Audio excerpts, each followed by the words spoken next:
Yo, what's going on, everybody? What's going on? It's good to see everybody. It's good to see everybody. When is Pine Chad starting? We're starting right now, man. Let me know if my mic is too loud. I turned up the gain on it a little bit, but if it's too loud, I'll turn it down. I just felt like my mic was a little further away, so I wanted to make sure that wasn't too quiet or anything like that. But how's everybody doing? Michael Lionheart's here. Yo, good to see you, buddy. How are you? Let's go. We got Michael Lionheart. We got Snod Nod. We got your boy, Captain. Dude, let's go. We're so back. We're actually back. I don't know if you guys believe this, but we're back. Believe it or not. It's true. It's true. Invest in Keenus. Dude, I don't know about all that crypto stuff, man. I know Bitcoin's down, but I don't know about the crypto. You know what I mean? I don't know if it's the move. I don't know if it's what we want to do, but that's okay. We love the streaming consistency. So true. I'm going to make sure to do one every single week at the very least.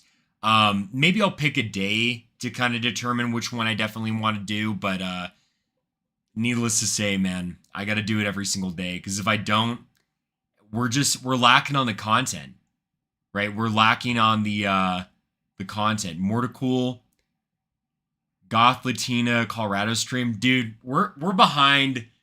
The Goth Latina stuff, that's behind us, man. That's in the past. We're focusing on the future. Just like David Lynch, he's like, I'm wearing sunglasses because the future is so bright. It's like, dude, I'm wearing sunglasses. I'm wearing sunglasses because the future is so bright. So that's what we're focused on. Michael Lionheart said, the future of the nation. Yes, Future Nation. Go watch Future Nation.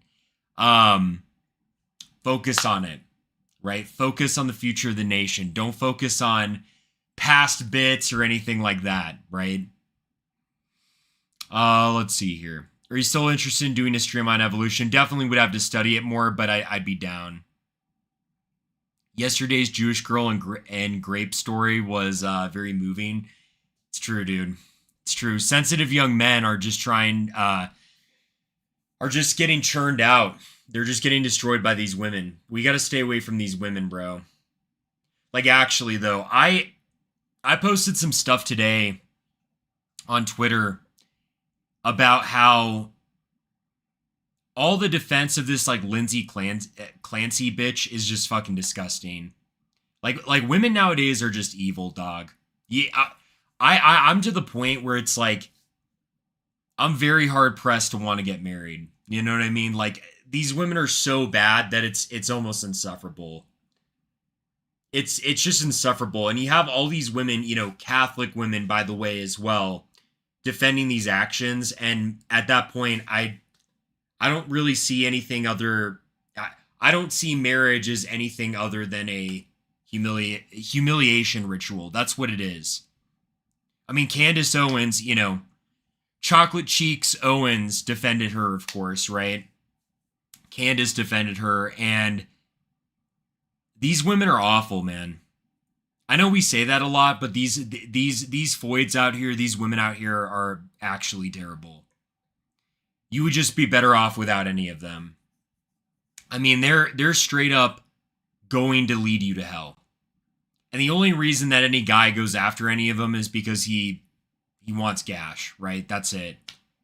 He doesn't care about anything else. And so you really got to, like, lock in. You got to focus on the right thing. I think that's what this whole Lindsay Clancy thing really reveals, is just how evil and wicked women will be in defending the bad actions of another woman. Right? Because, you know, jokes aside, it's like, we are not even demanding that anyone is held to an unfair standard. We're not demanding that anyone is held to an unfair standard, but what we are demanding is that there is a standard. And men have that, and women don't, right? Women don't have any standard right now. And there was a time when they did, and it was, I'd say, kind of maybe the last era or vestige of it was maybe either during our parents' or our grandparents' era. But now it's just gotten intolerable. It's gotten to the point where these women will do anything to kill their own children. They'll do anything to throw their family under the bus. They'll, try to pull their newborn baby in the frame, recording a TikTok video of how upset they are and how everything sucks and the world's unfair to them. It's fucking disgusting, is what it is. Don't marry any of these women. Straight up, I wish I was kidding, but someone mentioned yesterday, they're like, have you considered life as celibacy? And after this week, yeah, I really have. I don't know. I want nothing more than a family, but at the same time, like, having to marry up one of these women is torture. I'd rather have my hand cut off at that point. They're terrible, man. Stay away from them and just focus on God. I think that's the biggest thing right now. Focus on God, focus on yourself. That's the best thing that you can do for yourself, but stay the fuck away from these women.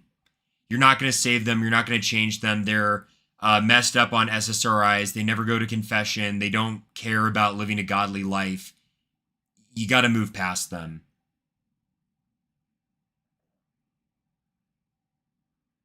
You got to move past them.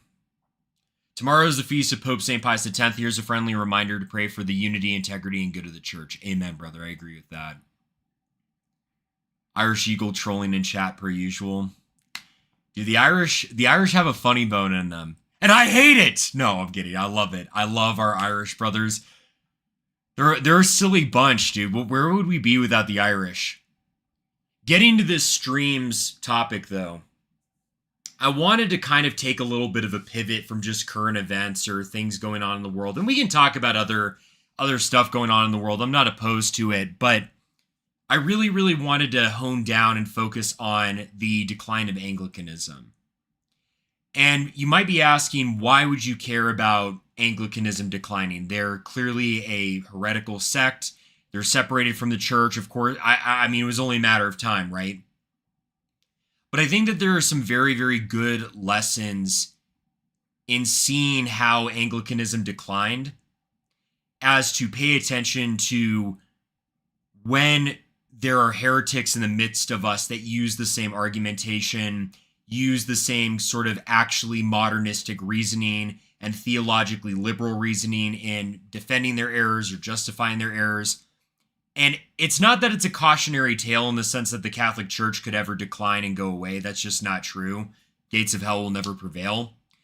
But it is cautionary in the sense that you want to be on guard for people who call themselves Catholic who argue or think this way. And I think it's also helpful to create a sense of zeal within ourselves to be constantly watching out as to make sure that we do not fail in any doctrinal integrity. Because that can happen to us too. Part of laxity, part of the spiritual disease of laxity is actually that we become so abandoned from God, we stop focusing on doctrinal integrity. We stop caring about what the faith teaches. We stop upholding what the faith teaches.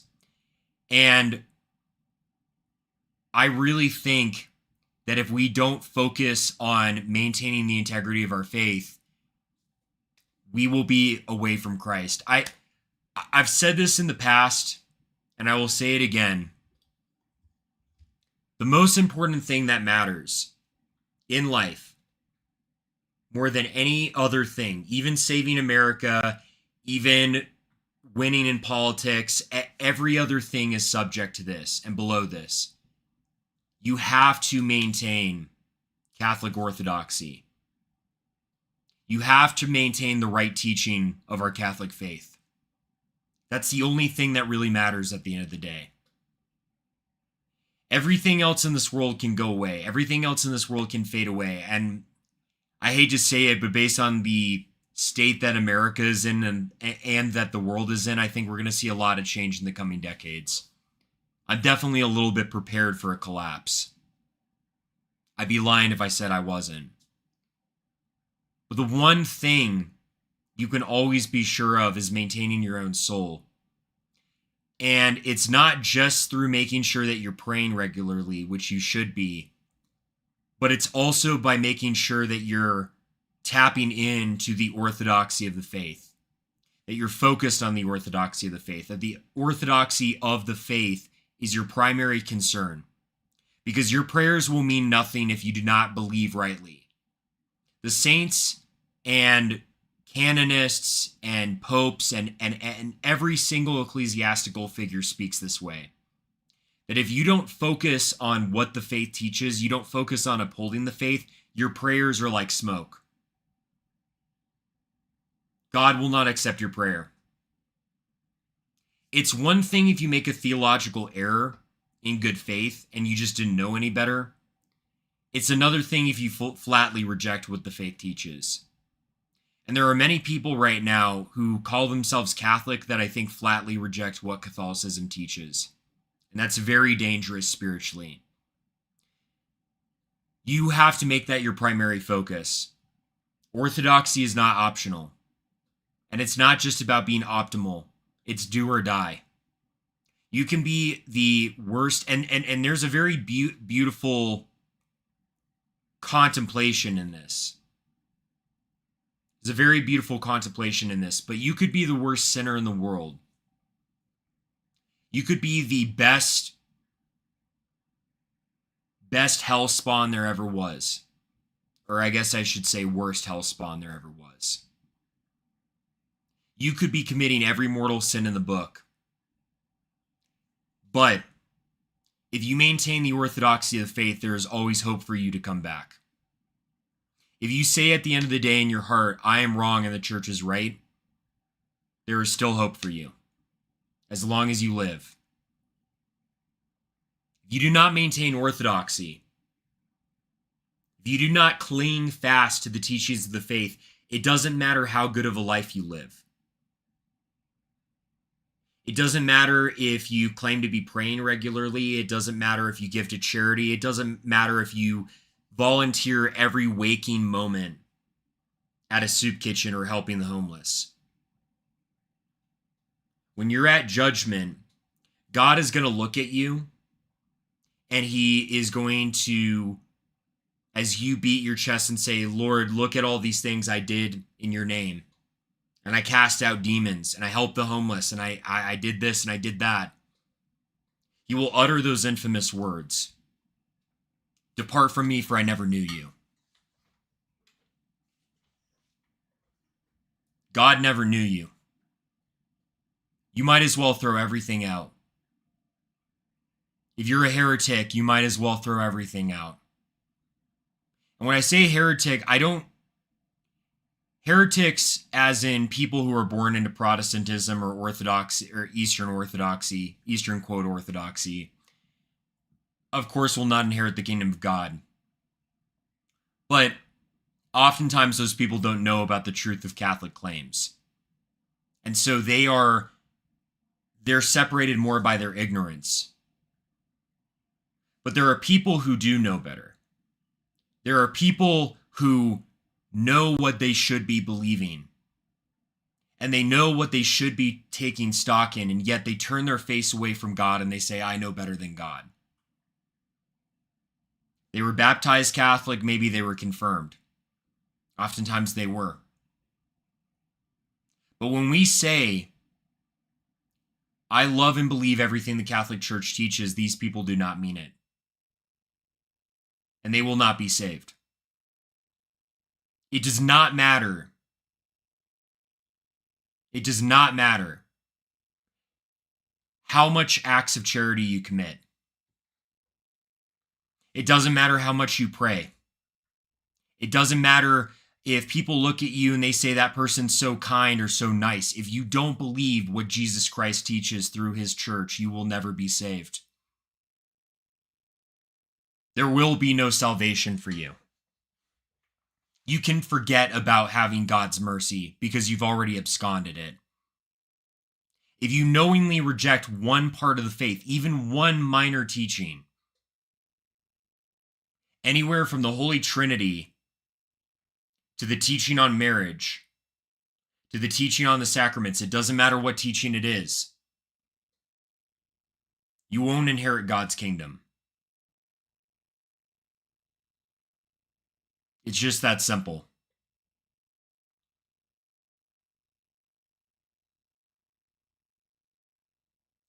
Focus first on God. Focus first on orthodoxy. That's the only thing that matters in this world. Nothing else matters. If you focus on anything else, you will be separated from him forever. And it doesn't matter how much you exalt yourself or what you say is your virtues or your achievements, your aspirations, what have you, right? Doesn't matter. You just won't be saved. And so that's what I want us to get from this episode, right? Who gives a shit about the Anglican Church? I certainly don't. I left Anglicanism. Sorry, I'm still trying to adjust my chair. This desk has like a weird, it's like a drawer right here and my knees hit it. It's kind of weird, but I don't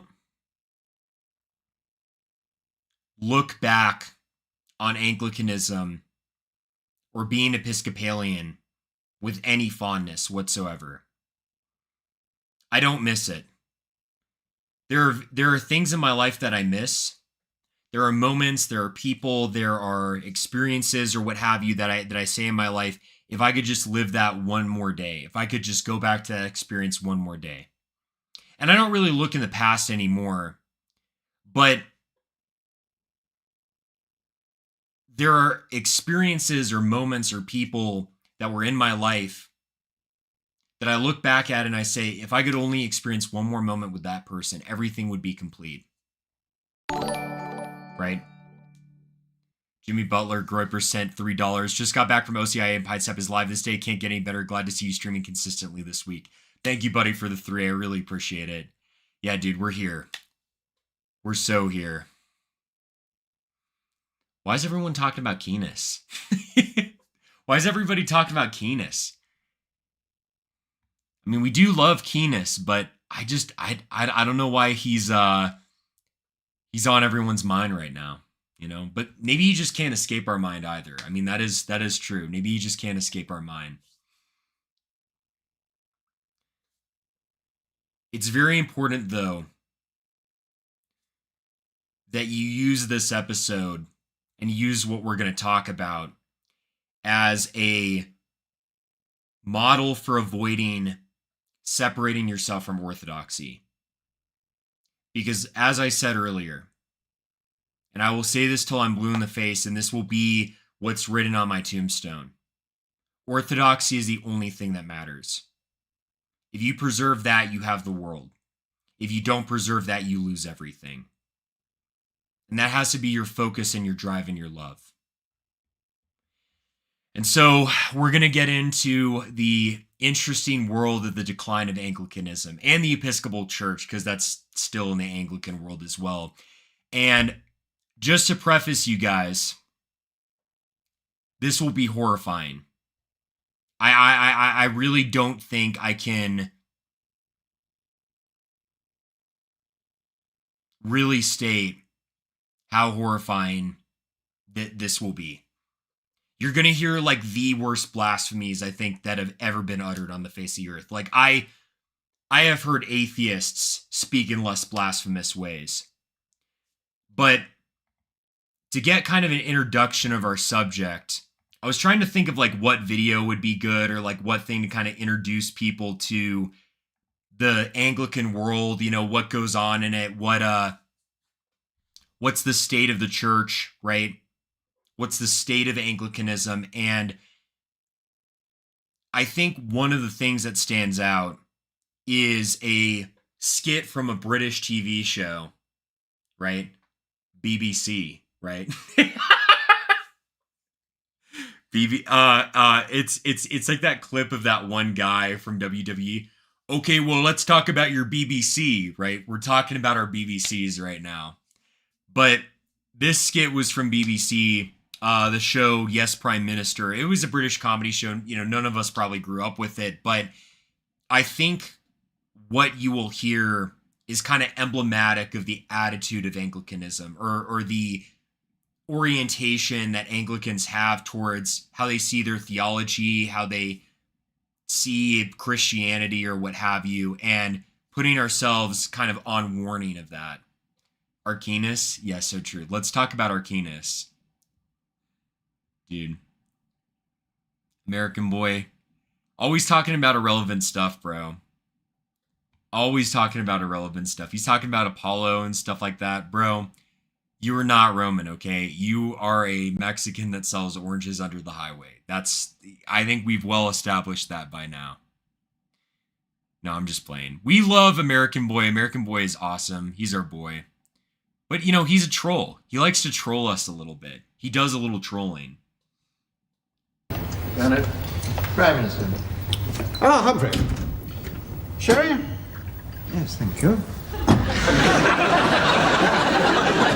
Humphrey, what's a modernist in the Church of England? Ah, well, the word modernist is code for non-believer.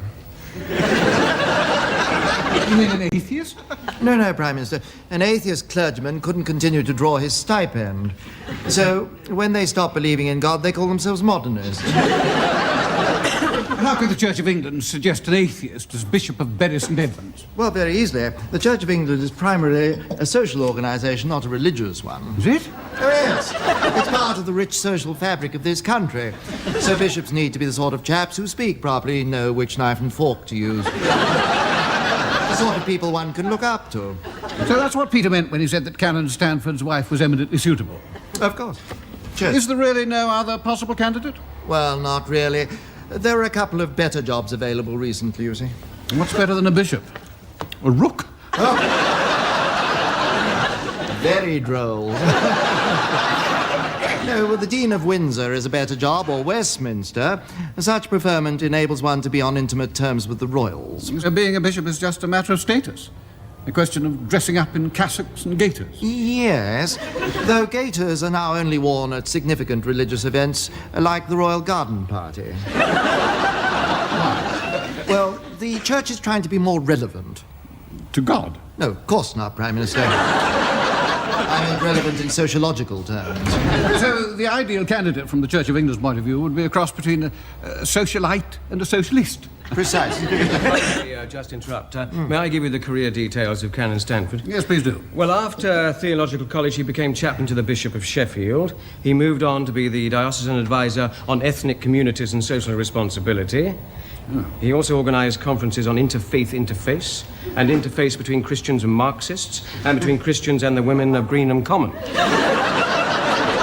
Then he went on to be the university chaplain at the University of Essex, then vice principal of a theological college, and is now, as you know, secretary to the Disarmament Committee of the British Council of Churches. Has he ever been an ordinary vicar of a parish? Good heavens, no, Prime Minister. Clergymen who want to be bishops try to avoid pastoral work. So what you're saying is that Canon Stanford is a political troublemaker. Already, as you can tell, and this is kind of the spirit of the skit, Anglicanism is not a religion. It's not a religion, bluntly put. Baptists have more religion than Anglicans do. Low church, Bible-beating Baptists have more religion than any Anglican. Because for Anglicans, it is a bourgeois expression of British culture, and that's about it. It's something people do if they live in the Anglosphere because they were born into it, and there's no real feeling. There's no real heart. There's no real passion. There's none. Right? And so because of that, it is basically a political organization that dresses up as Christianity. Even this skit, I'm pretty sure came back, was made back in, let's see here.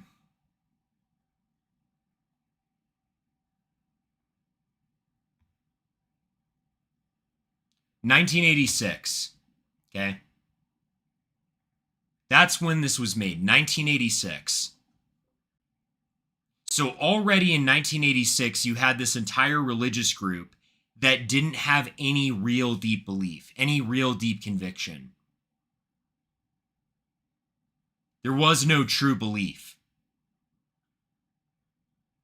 It was just a club that people could join and be a part of because they were English. It was something that you were maybe baptized into as a baby, and that was the only significance of Anglicanism. There was no real heart, there was no real passion, there was no real love, no interest, no intrigue, nothing. Because of that, Anglicanism was just completely DOA.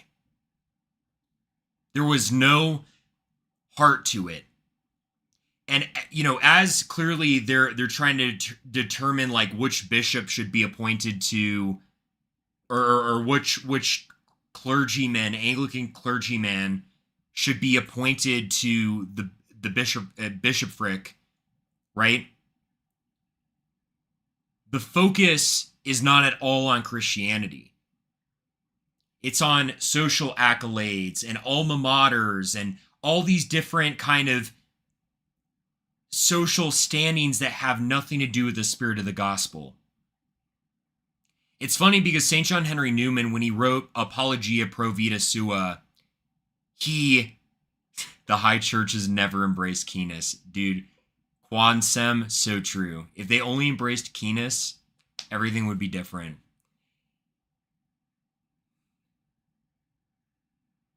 Because of the lack of focus on the gospel, Anglicanism is just nothing more than really a cultural thing, a cultural phenomenon that even at this point it was already declining, right? It was already being thrown off. All the vitality was gone. Oh, that's right. I was talking about St. John Henry Newman. I'm a little tired, so I lost my train of thought. But St. John Henry Newman, when he was writing Apologia Pro Vita Sua, he talked about how ridiculous it was that Parliament could appoint bishops. He said that made no sense. And what's funny is he actually made a very chilling prediction. He said, if one day this country no longer believes in Christianity, they will get to appoint the bishops, and they will appoint bishops that do not believe in Christianity or flatly reject it. Right? They will just flatly reject Christianity, these new bishops that are appointed by an atheistic parliament. And that was a real worry of his, and that's why he rejected Anglicanism ultimately and converted to the Catholic faith. It's because he said it made no sense that a secular government whose only focus is its own perpetuation in the ways of this world had any say in a matter of church governance. And as you can see here, St. John Henry Newman was right. You can even see this in the modern appointment of bishops in the Anglican Church. It's completely political. It's whoever their flavor of particular political vestige they feel is deserving of holding an episcopal position. And that's why their churches are completely dying. Well, not exactly, but it could be a thorn in your side on several issues. Strikes, public expenditure on welfare, inner cities, unemployment, defense. It's interesting, isn't it, that nowadays politicians want to talk about moral issues and bishops want to talk politics. And he'd speak with the authority of a bishop and as a member of the Lords. He designed a new church in South London, and on the plans were places for dispensing orange juice, family planning, and organising demos. But no place for Holy Communion. Are you serious? Well, there was a dual-purpose hall in which you could hold a service. And the church approved this? Well, of course. You see, the church is run by theologians. How do you mean? Well, theology is a device for enabling agnostics to stay within the church. I don't want Canon Stanford. What am I to do? Well, you could turn both candidates down, but that would be exceptional and not advised. Even though one of them wants to get God out of the Church of England and the other wants to get the Queen out? Well, the Queen is inseparable from the Church of England. Is she? What about God? I think he's what's called an optional extra.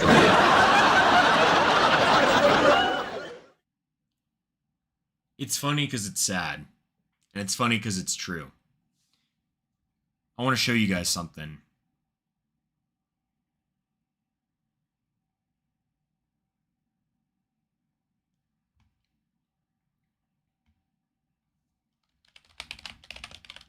But that silly grand design? Bernard, that was precisely what you had. They started to play a new video.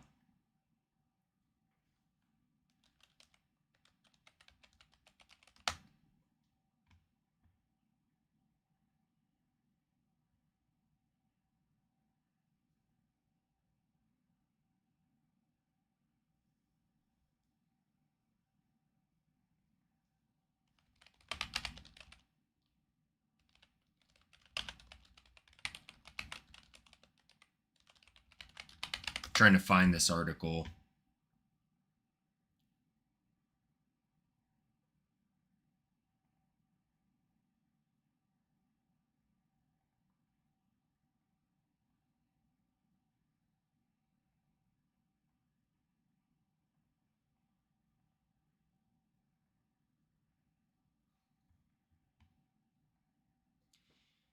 Anglican churches are no longer churches, 2024.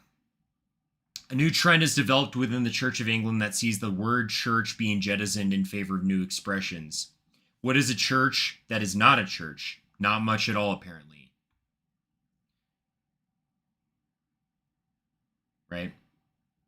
According to a report from a rather grand-sounding center of church planting, theology, and research based within a Church of England seminary at the University of Durham, NWC means new worshiping community. A what? Is that what we once called church? The Church of England has lost its way, trapped in a mire of torturous language, multifarious experimentation, a superficiality that has led to doctrinal declension and a loss of confidence in its very foundations, and indeed its founder and head. We need to recover our confidence in being the Church of Jesus Christ and not some vague imitation or self-help salon. Oh, you sweet summer child. This guy is clearly Anglican, right? You sweet, sweet, sweet summer child. You will never get this back. Churches in decline often see turnkey answers to reverse direction. In other words, they constantly search for a new or for a formula or method that magically will turn fortunes around, bring more people in through the door, make them more relevant, we are told, and connect with people, quote, where they are. Most of this is nonsense, and I'm not sure whether readers in the United States are aware of the formulation increasingly common in Britain that, quote, Jesus meets us where we are. Everybody nods, but it's a meaningless formulation. It might help turn the tide, it is believed. So that's all right. That's all right then.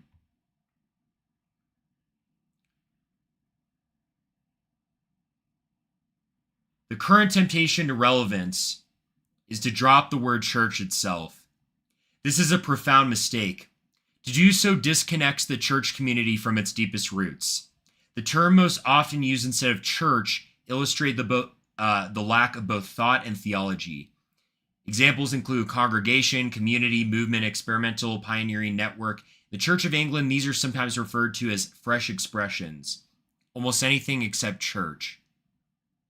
I suppose a fresh expression is something better than an old one, except it isn't. Ancient truths of the gospel and faith are being passed down ages through that little word church. If I wanted to join a network, I'd sign up for a LinkedIn account. That's actually pretty baller line, I'm not even going to lie. I can't even hate. I recall when seeker services were all the rage. The idea was that people who were put off by all the churchy spiritual activities, such as prayer, which was hence left out. A moment's reflection surely tells us that this is bizarre. A church that does not pray is perhaps not a church at all, in which case dropping the name church might be a good idea, right? Consequence of this triumph of superficiality over substance. It's possible what people truly want is for the church to be the church and not pretend to be something else. After all, who else is going to be a church for them? This is just, it's sad, right? It's very sad. I mean, you can tell that this gentleman, right? He was ordained in the ministry of the Church of England in 1994, right? He served for 10 years, 7 years of principal of Wycliffe Hall, Oxford. Very interesting that they named that after a heretic. You know, go figure, right? He's authored several books. This is Anglicanism. And what he says in the article is an indictment of his own religion.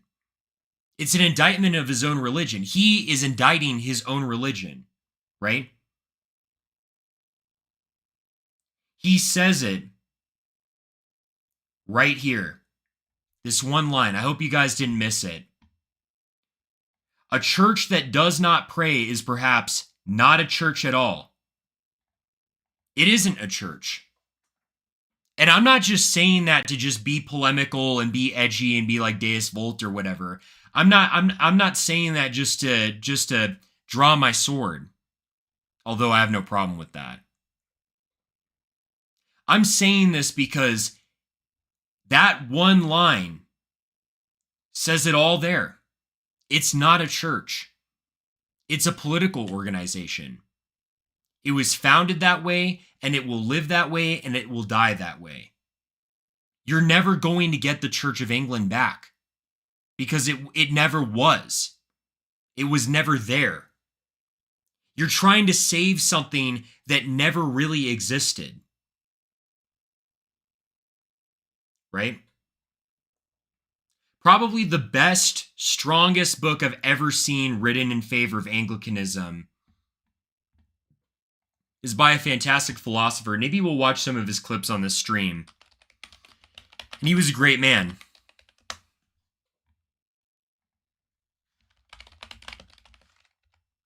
Right? Great man. You guys might know who I'm talking about. If it'll actually load. This is the only modern apologetic I've ever seen written for Anglicanism.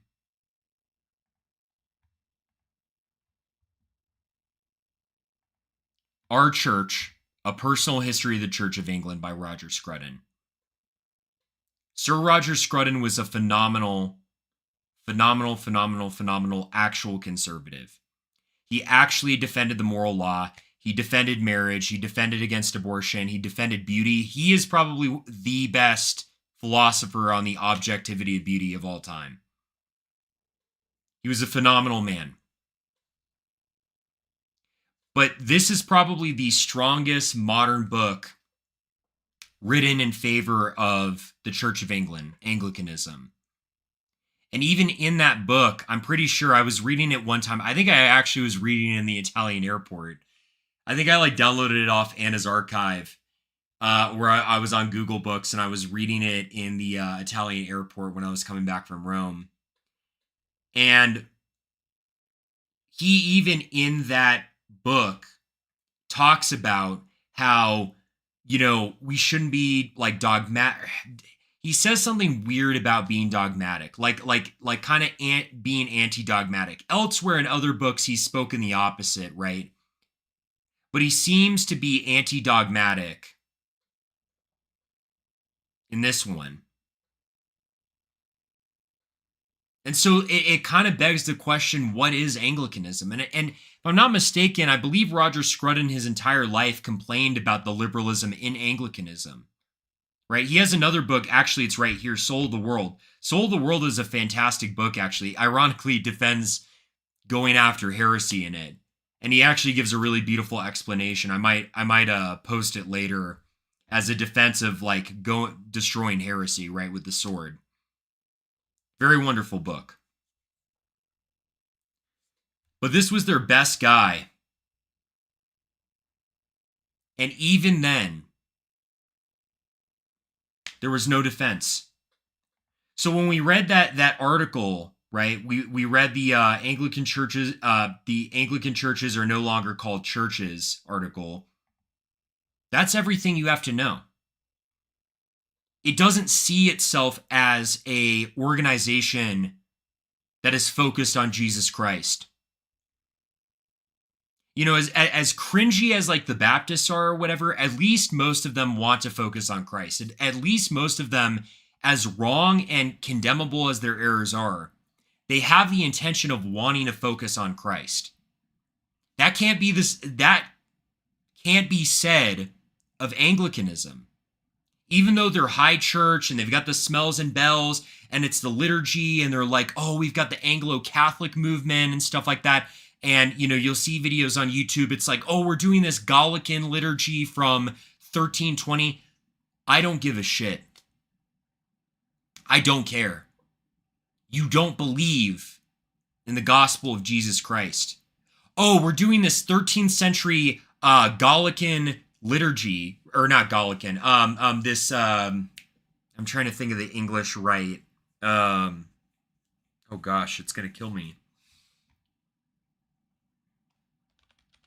Sarum, the Sarum rite, right? Oh, we're doing a Sarum rite liturgy. Come on down and watch the Sarum rite liturgy. That's what they did in the medieval ages. Do you still have the same medieval faith? I'm pretty sure the prophet Amos, in the book of Amos, had said, all the incense you offer me is like smoke. That's what this is. Oh, dude, we're doing this super based liturgy that we read from 1320 in some history book. That's great. Do you believe what they believed in 1320? Do you have the same faith? Do you believe in what they held to in 1320? You don't. You don't have that same faith. You don't have that same conviction. You don't have that same belief. You changed it. You changed everything about it. Changed everything about it. And so now you're left with, liturgies that are, wow, it's got the smells and bells and the incense and all that, but it's a woman offering it, and you're marrying Adam and Steve up at the altar, and you deny that people need to become Christian in any way, shape, or form in order to go to heaven, and you think that all religions lead to salvation and that religion itself should be destroyed. What is this? Why are you Christian? Shift Demeanor sent $20. Love you, man. Hey, love you too, buddy. Thank you so much for super chatting. I really appreciate that.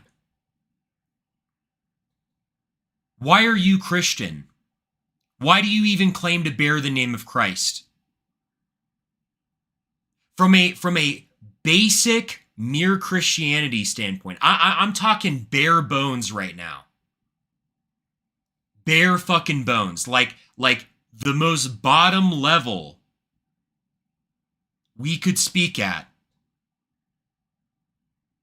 Why are you Catholic? Or not why are you Catholic? Why are you Christian? Why are you Christian? Why do you claim to be Christian? Because you don't believe in anything that Christianity teaches. You don't believe in upholding marriage being solely between a man and a woman and homosexuality being disgusting.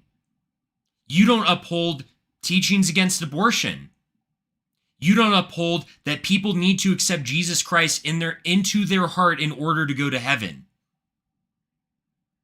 On the most basic, fundamental teachings that make someone even enter into a semblance of understanding about Christianity, you don't believe in it. There's Anglicans that straight up deny the resurrection. I'll tell you guys a story. When I was trying to learn about what religion I wanted to be a part of, right? Or not what religion, but what denomination I wanted to be a part of. You know, what was God calling me to? Was I meant to become Baptist? Was I meant to become Lutheran? Was I meant to become Eastern Orthodox, Oriental Orthodox, Catholic, etc., etc.? This is when I was in college. And I started to question my own Anglicanism. And I kind of realized that Anglicanism did not seem to be the truth. So, I tried my best online with the limited knowledge of Christianity that I had to look up, why should I remain Anglican? And I remember I went to a forum post. I don't know if it was Reddit. I don't know if it was another discussion, combox, what have you. But it was some forum where someone was posing that question. Why are you Anglican? Just a why. And I distinctly remember there was this old Gen X guy who said, I'm Anglican because I really like the liturgy. I serve it as a deacon at my church, but I don't even believe in God. I just really like the community and I just really like the liturgy, and that's it. The moment I heard that, it was as if 500 years of my family's history. My family has been deeply Anglican for a long ass time. Someone asked earlier in chat, since the Reformation? Yeah, since the Reformation. I mean, thoroughbred English, right? The semblance of Catholicism in my blood is from the Irish and the French elements of my heritage. But if there's an Englishman in the Connor bloodline, he's probably Anglican, right? I'll get to the personal ordinary in a moment. It's very beautiful. Just to preface, the personal ordinary, it's very beautiful, but we'll get into that. That's going to be the more positive element.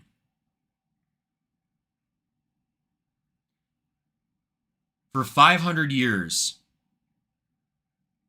half a millennia, that's a long time. Empires rise and fall. The world changes as we know it. Technology goes from almost being medieval to modern. All of that history, that family history in me, it's as if in a single moment, it all drained out of my body. Every conviction that I had that Anglicanism was true left me instantly. I was so disgusted by that man saying, I don't even believe in God. And yet they have a beautiful liturgy. And that's it. That's the only reason why I'm Anglican. It made me repulsed on such a deep level that I never wanted to be Anglican again. I didn't know what I was, but I knew I sure as shit was never going to be Anglican ever again. It was my breaking point. That one comment. And it wasn't just because one guy said something, but it was emblematic of the entire attitude that I had grown up around. Not from my parents. My parents actually did believe in God. And my mom at a very young age taught me, Connor, the flood did actually happen, right? Jesus did really resurrect from the dead. In fact, my mom, I remember this is one of my favorite Easter traditions. We haven't done it in a long time and we need to honestly get back to it. But we used to do this really cute thing that she knew this from a long time ago prior to me being born. But it had been like taught in, preschools and stuff like that. And, she had worked in Christian preschools and they did this at my more conservative Lutheran preschool. They weren't called tomb cookies, but they're called tomb crescents. And what you would do is you would take the dough of Pillsbury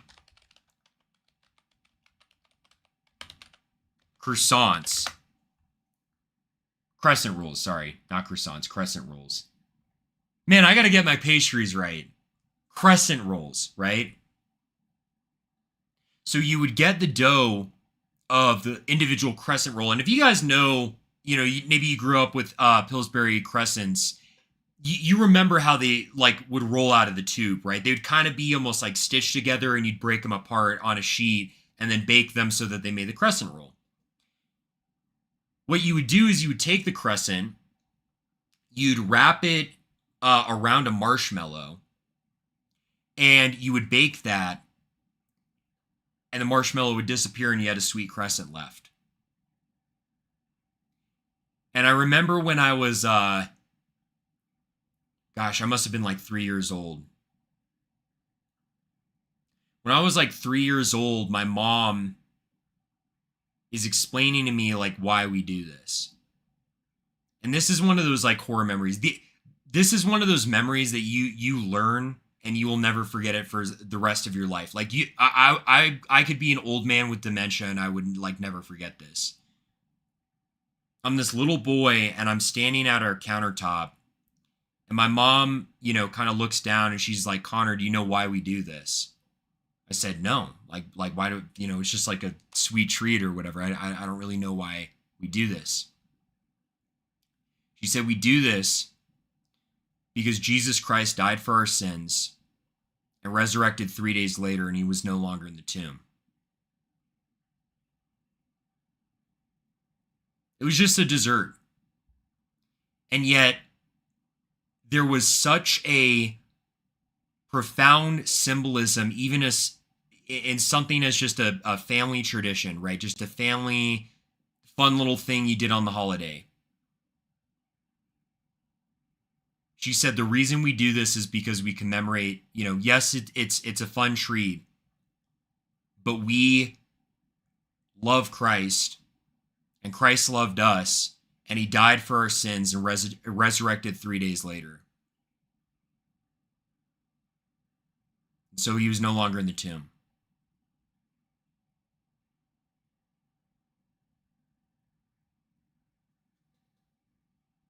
I will never forget that. I mean, my dad, and my grandma are like the only reason why I had any Christianity growing up.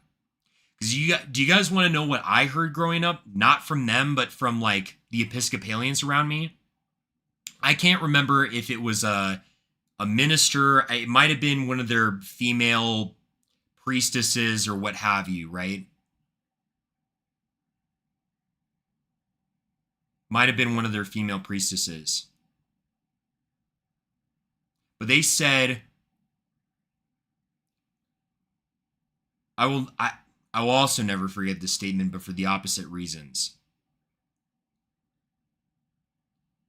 We don't follow the Bible because the Bible was written by a bunch of old Jewish guys in the desert who were scared of the sun and didn't know what they were talking about. And so to that person, what they said is, the Bible is just a nice collection of tales and fables and lessons. And to hear that as a little kid, I knew was wrong. I couldn't explain it. I was like 5. I was like 3. Like I was not, I didn't have any semblance of theology. Middle America mainline Protestant, right? You don't know barely anything about theology. And I remember that minister saying that. And even when I was a kid, I was disgusted. Even when I was a kid, I was like, this is so wrong. Your entire religion is surrounded around this book, this holy text that the ancients have said was delivered to us from God. And your reaction is, well, yeah, it's basically just like a bunch of collections of Jewish fairy tales that we just teach our kids so they like won't rape and murder people. Contrast that with when I went to this Lutheran preschool. It was run by like older ladies like that were moms/grandmas, right? And I remember one of the ladies one time said to me, she was like, everything that happened in the Bible is real. And Christ loves you and you can always trust in Christ. No matter what. No matter where you go in your life, you can always trust in him. And one time we were giving we were doing this kids choir, right? Doing this kids choir. And it was kind of I think it was in the main worship hall of the preschool. And as we're singing, I look up at the ceiling and I can't remember if there was a mural up there or the ceiling was painted a certain way, but it was if I saw the sun and the moon and the stars in heaven itself. just looking up. And from that moment, I as a kid was just profoundly in love with God. I was just profoundly in love with God. I didn't want anything other than him. I didn't want to focus on anything other than him. And that feeling for a long time, you know, I've talked about my conversion arc or what have you. It lay dormant, but it never really went away. It's like God was always there. Like when I needed him, when things were really bad, I still always turned back to him. I didn't go to Buddha. I didn't go to philosophy. I didn't go to, you know, a therapist or what have you. It's like I always went back to God. And it was only thanks to my parents, that Lutheran preschool, and like my grandma. Because if I had been like actually sincerely raised in Anglicanism, it would have fucking destroyed me. All I would have heard was, you know, the Bible isn't real. Basically, we believe in it to be a heckin' good person, and there would be no Christian belief in me. Right? There would be no Christian belief in me.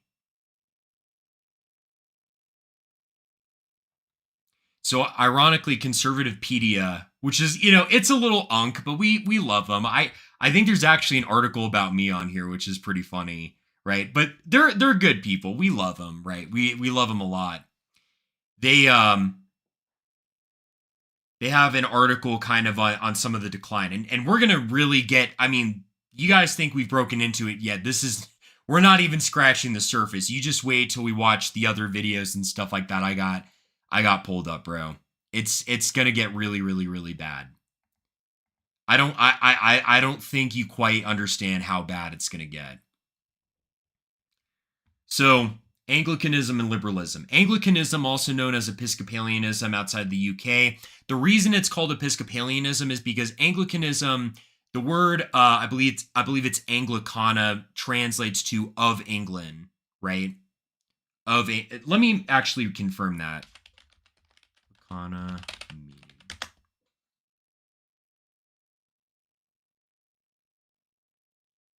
Yes, Anglicana, English or of England, right? So Anglican Church, Church of England, right? Anglicana. And actually that term was used prior to the Reformation to identify the Catholic English Church, right? The Catholic English Church.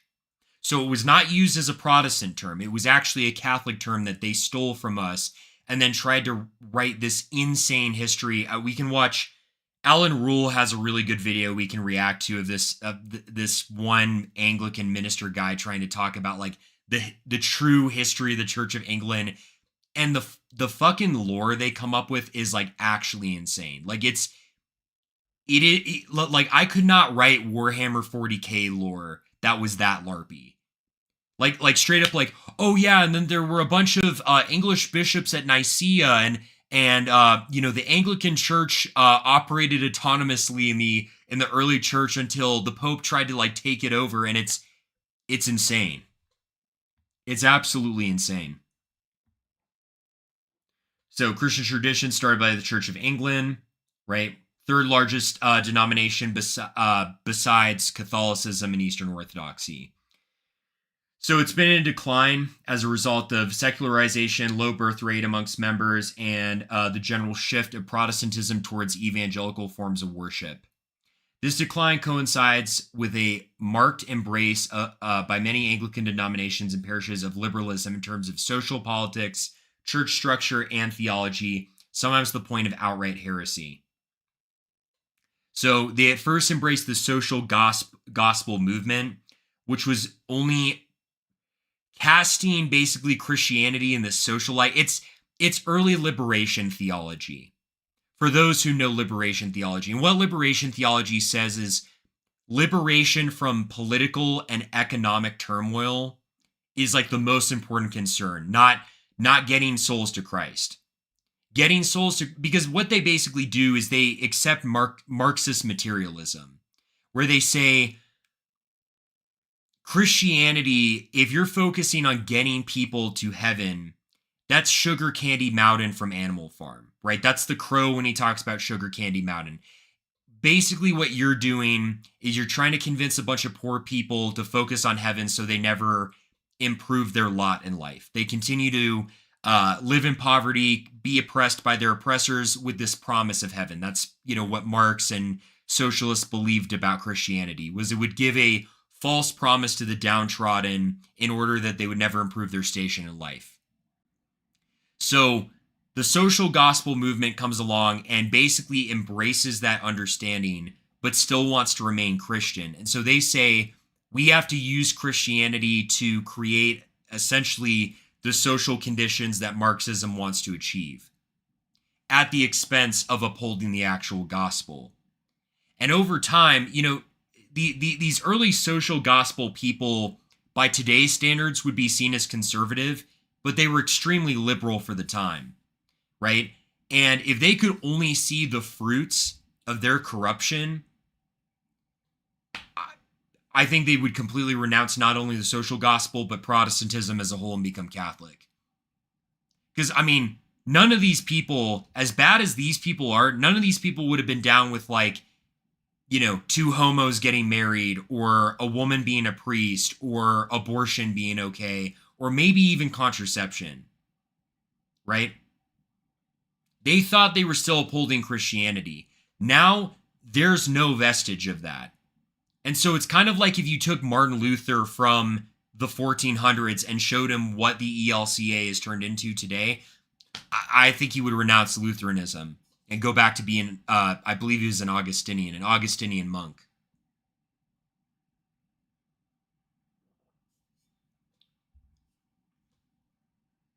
Atheistic clergy.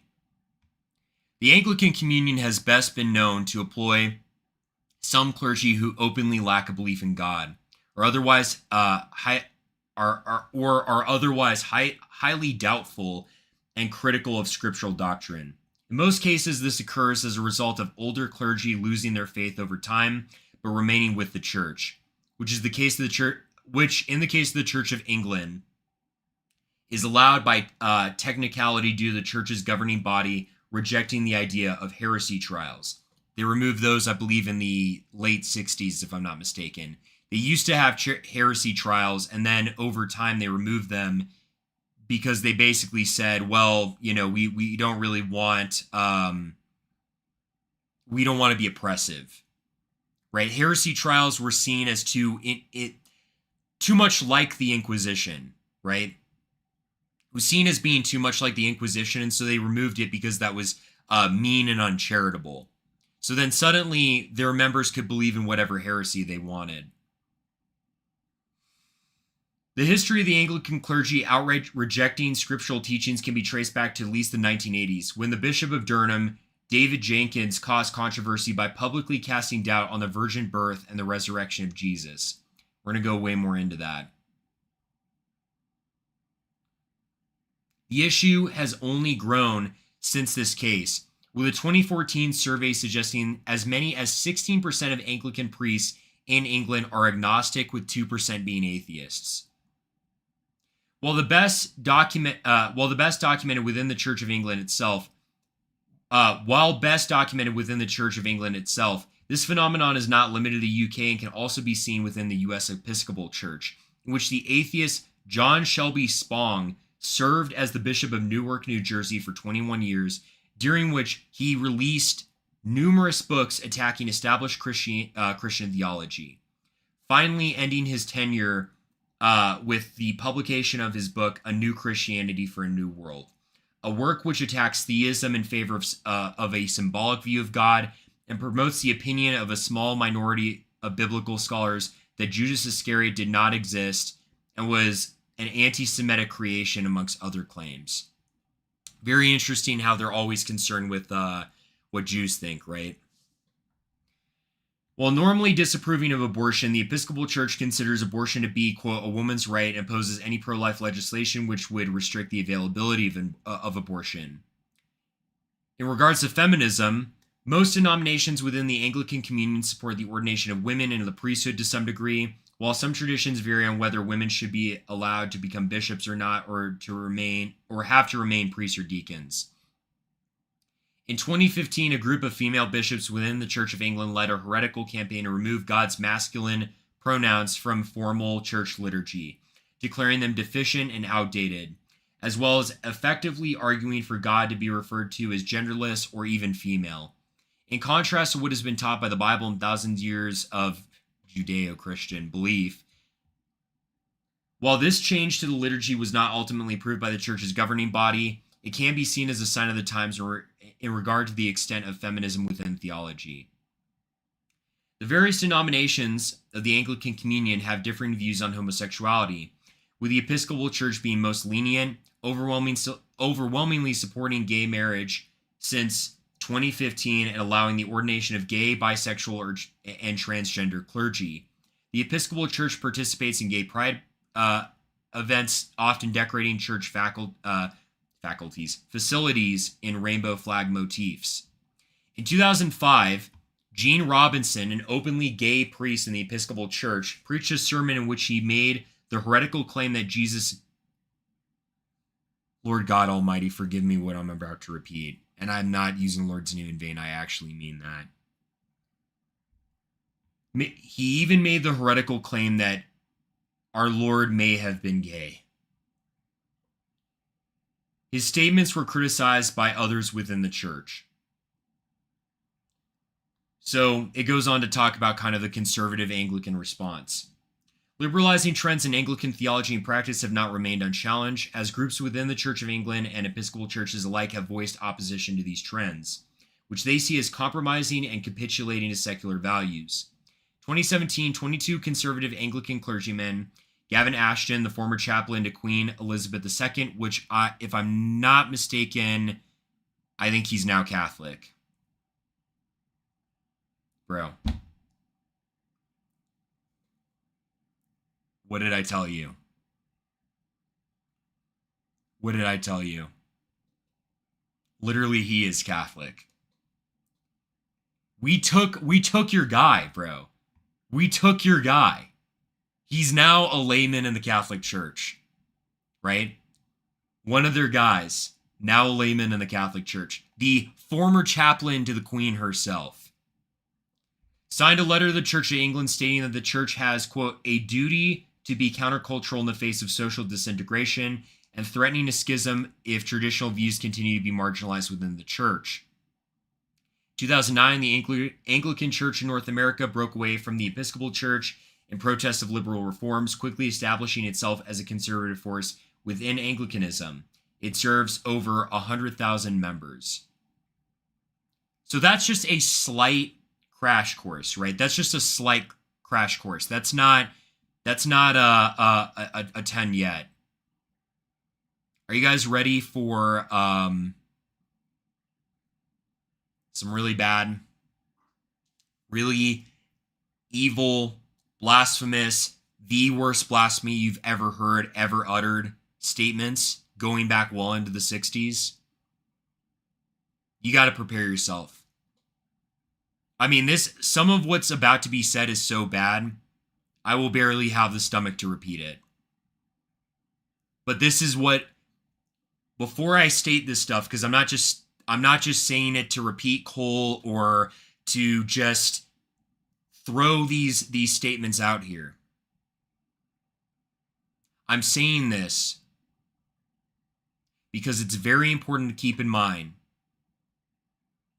that this is where modernism and theological liberalism leads to. Every statement we're about to read, going from the 1960s to today, said by the Episcopal Church and its members, its bishops, its clergy, is a good reminder that when you abandon God, when you abandon orthodoxy, this is what happens. Right? This is actually what happens.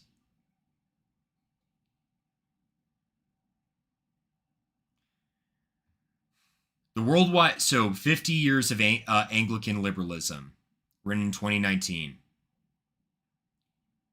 The worldwide Anglican Communion is composed of some 80 million members in 164 countries, including the Mother Church, the Church of England, and the Episcopal Church of America. The Anglican Church is permeated with theological liberalism at every level.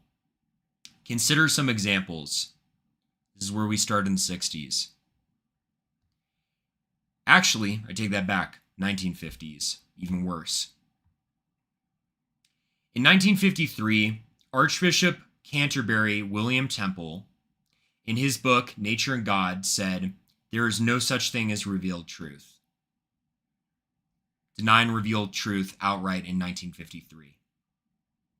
In 1960, Episcopalian Bishop James Pike said the doctrine of the Trinity is, quote, outdated, incomprehensible, and non-essential.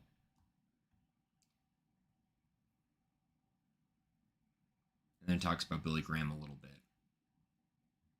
In 1961, the Archbishop of Canterbury, Michael Ramsey, said, quote, "Heaven is not a place for Christians only. I expect to see many present-day atheists there." That same year, Bishop James Pike called the virgin birth of Christ a primitive myth. Dear God, man. And said that Joseph was probably Jesus' real father. He also said that Adam and Eve, the Garden of Eden, heaven and hell are myths. In 1963, Episcopal theologian Paul Van Buren started the God is Dead movement with a publication of his book, The Secular Meaning of the Gospel. That same year, Anglican Bishop John Robinson said in his book, Honest to God, quote, "The whole scheme of a supernatural being coming down from heaven to save mankind from sin is frankly incredible to man come of age." In 1967, after heresy charges were brought against Bishop James Pike, the Episcopal Church in America adopted a resolution declaring that all heresy was out of date. That year, Canon Hugh Montefiore of Cambridge University's main church said, quote, "Jesus might have been a homosexual."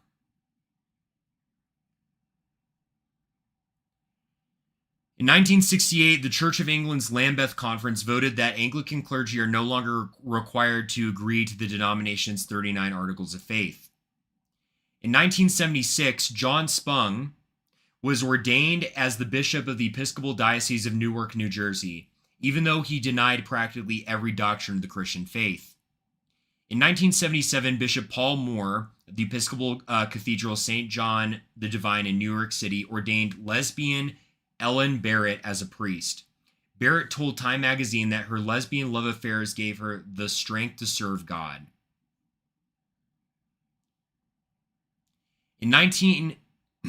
Excuse me. I apologize, guys. This is actually pretty hard to get through. I'm not going to lie. In 1978, Anglican Bishop Desmond Tutu of South Africa said that the Holy Spirit shined through Mahatma Gandhi, who is a Hindu. In 1980, Tutu said, quote, "It may be that Jesus was an illegitimate son." In 1982, Archbishop of Canterbury Robert Runcie said he was agnostic as to why Jesus suffered on the cross. That same year, Episcopal Bishop John Spong, writing in the Christian Century, condemned traditional evangelistic and missionary endeavors and said that biblical absolutism is a, quote, vice. In 1984, David Jenkins, Anglican Bishop of Durham, described Christ's resurrection as a conjuring trick with bones. Jenkins also said that the Christian is not bound up with freak biology or corpses getting up and walking around, and you don't have to believe in the virgin birth. This is worth mentioning. On July 9th, 1984, 3 days after Jenkins was consecrated bishop, lightning struck his cathedral and caused extensive damage. A spokesman for the fire brigade said that though the roof was fully wired with lightning rods, none of them worked that morning. The smoke detectors in the ceiling did not go off, even though they were tested only a month before, and there was no thunder accompanying the lightning.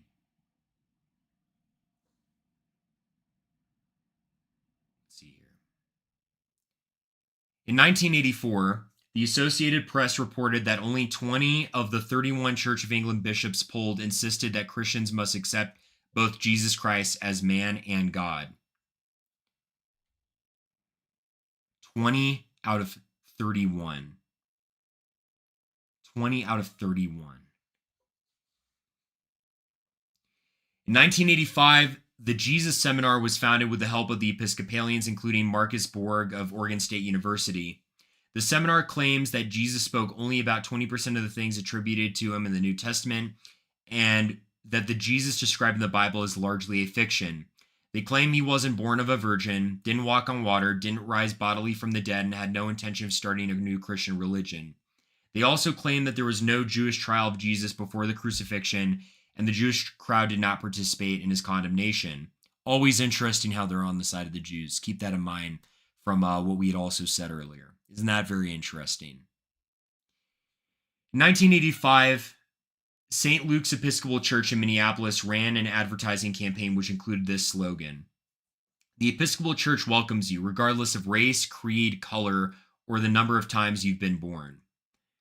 20 Episcopal churches in Memphis, Tennessee area ran an advertisement which stated, "In an atmosphere of absolute right and wrongs, here's a little room to breathe. The Episcopal Church is totally committed to the preservation of open dialogue and undogmatic faith.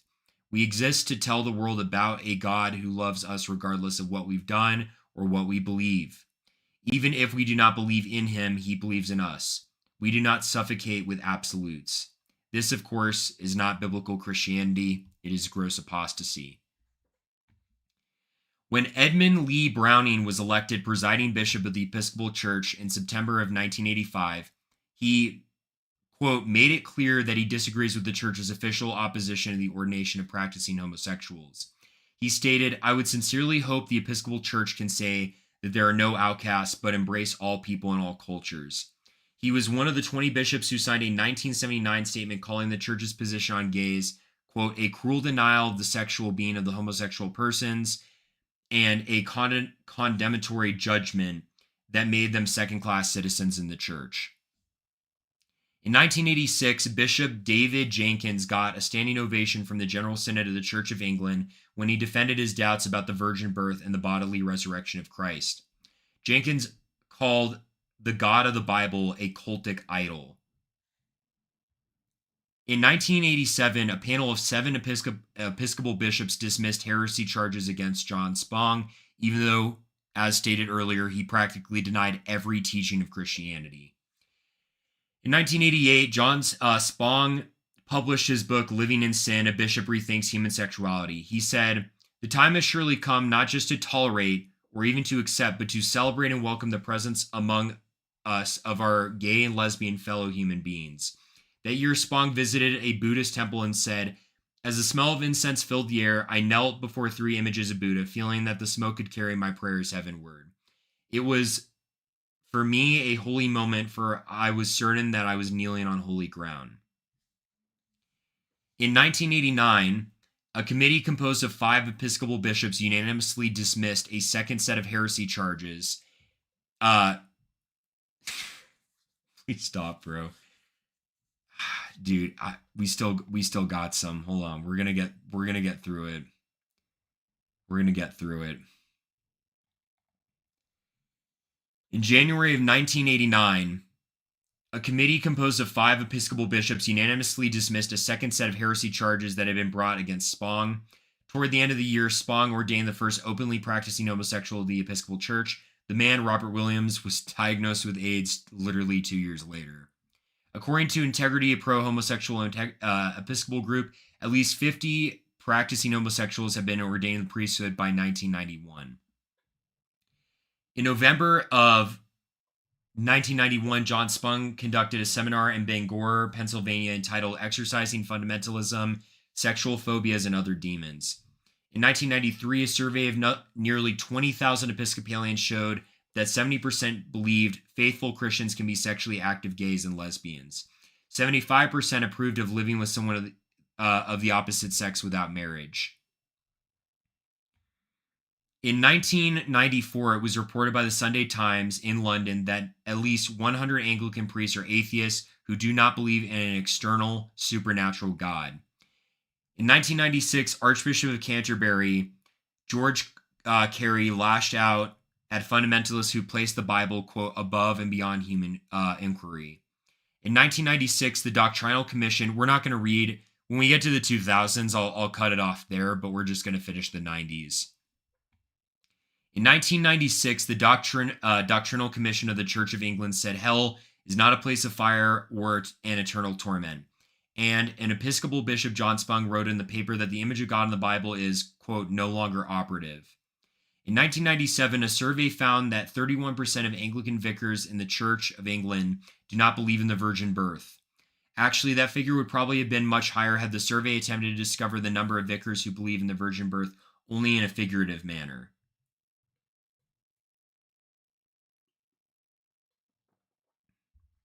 In his 1991 book, Rescuing the Bible from Fundamentalism, John Spong said the Apostle Paul was a, quote, self-hating,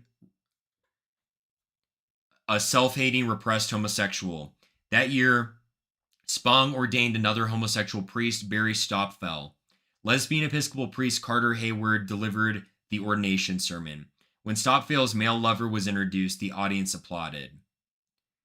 In 1998, Episcopalian John Spong said, I would choose to loathe rather than to worship a deity who requested the sacrifice of his son.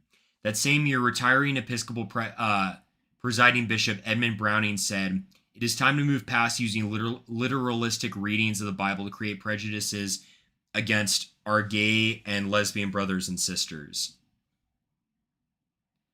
In 2000, Richard Harries, Anglican Bishop of Oxford, said Christians should pray to, quote, God the Mother. That same year, retired Bishop John Spong proposed a new Christianity, which must be able to incorporate all of our reality. It must be able to allow God and Satan to come together in each of us. It must unite Christ with Antichrist, Judas with Jesus, male with female, heterosexual with homosexual.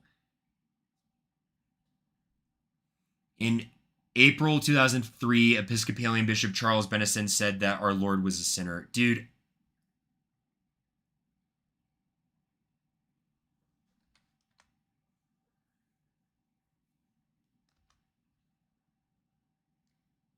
what I have to say about these people is probably not allowed for YouTube, Kick, or X.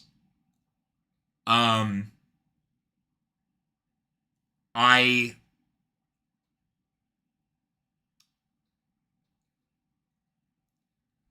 don't know if any of those people we just read are, let's say, entitled to the gift of being. We'll put it that way. We'll put it that way. This is so evil. This is the most blasphemous, rank shit I have ever heard in my entire life. This has single-handedly got to be the most evil thing I have ever heard. It is a denial of every single truth of Christianity. Every single one. There was not, we didn't even read to the 2010s yet. Keep that in mind. There's still a long list that we didn't even cover. We just got to 2003. And for 50 years at that point, not even including the 20 after the year 2000, they were already blaspheming our Lord in the most rank, evil ways. In the most rank, evil ways imaginable. Like blasphemy is so evil. But it doesn't even begin to amount to the level of evil these men were capable of. These men and women had such a level of evil and corruption in them that this heresy that they spew, I mean, this, who's got the clip? According to the strict law of the Torah, not one of these people deserves the gift of being. We'll say it that way. We'll say it that way. This is the most evil blasphemy I've ever heard. Like Martin Luther and all of his degenerate, scum-sucking nature could not have conceived of blasphemies this evil. I don't think that there was a single teaching of Christianity that was not denied before the year 2000 in what we read. Before the year 2000. When even most of the, keep in mind, right? Like gay marriage is like a relatively, especially in America, a new thing. Like in our lifetimes, that law was passed, right? 2013, the resolution under Obama, right? It's a relatively new thing. Most of the country before the year 2000 was not down with gays. And they were already championing that back in the 70s. In the 70s, the late 70s. Only 30 years after World War II. If you were born at the time of World War II, you would have been 30 by the time that they were championing homosexuality. And then just straight up, in the 60s, they were just straight up denying that God exists.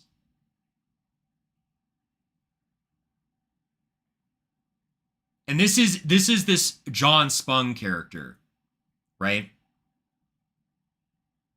This is this John Spung character. Oh, honestly, this is the only time you're ever going to catch me saying this. Sorry, 2015, not 2013. I don't know why I was getting that confused. Thank you. Obergfell versus Hodges. Yes, 2015. I apologize. I'm getting my dates mixed up. Right? This is the only time I'm going to say this. W. James White. That's the only time. You will never catch me saying W. James White except in this single moment. Because at least he is defending Christianity against this reprobate man. If you guys want, we're not going to watch this entire debate. It's 3 hours, but we can check out some of this debate if you guys want. I wanted to watch one of kind of the smaller clips of him. I wasn't going to watch like an entire long drawn out thing. Beyond Theism. That's one of the lectures.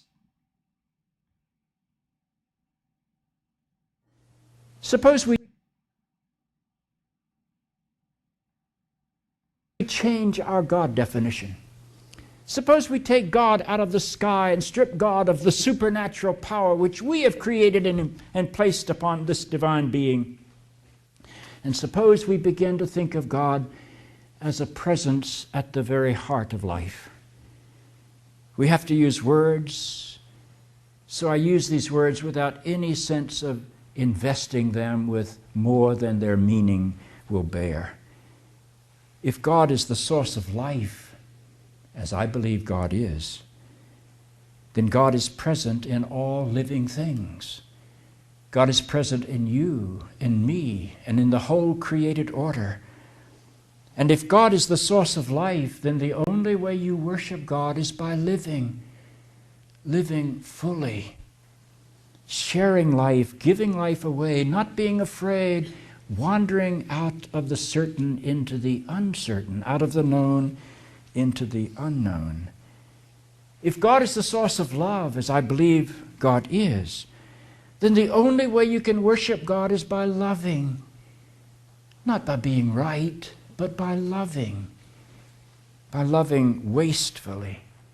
The image in my mind is an old sink in the basement that you plug up the drains and you turn on all the faucets and the water overflows the boundaries and goes all over the floor and fills up every crack and cranny, every dirty little space, and never stops to ask whether that crack deserves this living water, whether that crack deserves this love. You love because love is what you have to do, not because somebody deserves the love. You love wastefully. If God is the ground of being, as I believe God is, then the only way you and I can worship God is by having the courage to be all that we can be in the infinite variety of our humanity, whether we are male or female, gay or straight, transgender or bisexual, white or black or yellow or brown, left-handed or right-handed, brilliant or not quite so brilliant. No matter what the human difference is, you have something to offer in your own being. Nobody else can offer what you have to offer. And the only way you can worship God is by daring to be all that you can be and not be bound by the fears of yesterday.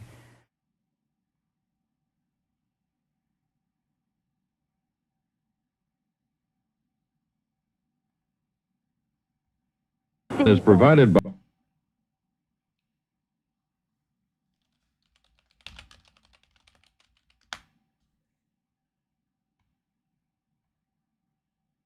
I don't think hell exists. I will say something, but it is going to be a monologue and it's going to be very heartfelt. It's going to be very heartfelt because Jesus calls as a preface to it, after these two clips, they're short, and we'll watch another of that James Pike fellow. It was also really bad.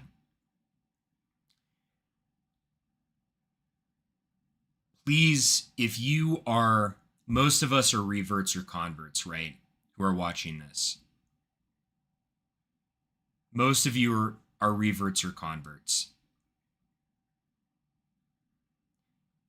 And I've got to say from the bottom of my heart, if you as a kid grew up in a household, maybe it wasn't, if you grew up in a Catholic household, maybe it wasn't the most devout. You grew up in a non-Catholic household, hopefully it was evangelical, and your parents did try to take God seriously. Right? They did try to take belief in God seriously and following the Bible seriously. Maybe it was a Baptist household. Maybe you grew up in a more conservative Protestant denomination. I will say to you, man to man, not as Pine Sap, but as Connor, thank God that you did. And I'm not using the Lord's name in vain when I say that. You should actually thank God. I didn't grow up in that. I didn't grow up in that. And it watching these clips is extremely difficult for me. I'm not even going to lie. Because it's not just difficult in the way that it's difficult for other people, where they just hear blasphemy and they're like, that is disgusting and rank, get that away from me. This is what I grew up around. That speech this John Spong guy gave, right before this clip that we're going to watch, and then there's one more short one. That was a speech I heard growing up. Not the exact words, but said in so many words. God is within. God is yourself. God is the smile that you see on the child's face, and it's the song in your heart, and that's what God is. Right? And I have more, but we're gonna get through these, because otherwise I'm just gonna say the full monologue. you to be whole, not religious. Jesus calls you to be real, not religious. Jesus calls you to be loving, not moral and righteous. Jesus calls you to be inclusive, not hating everybody that disagrees with you and claiming your superiority over them. That's what this Jesus portrait is about.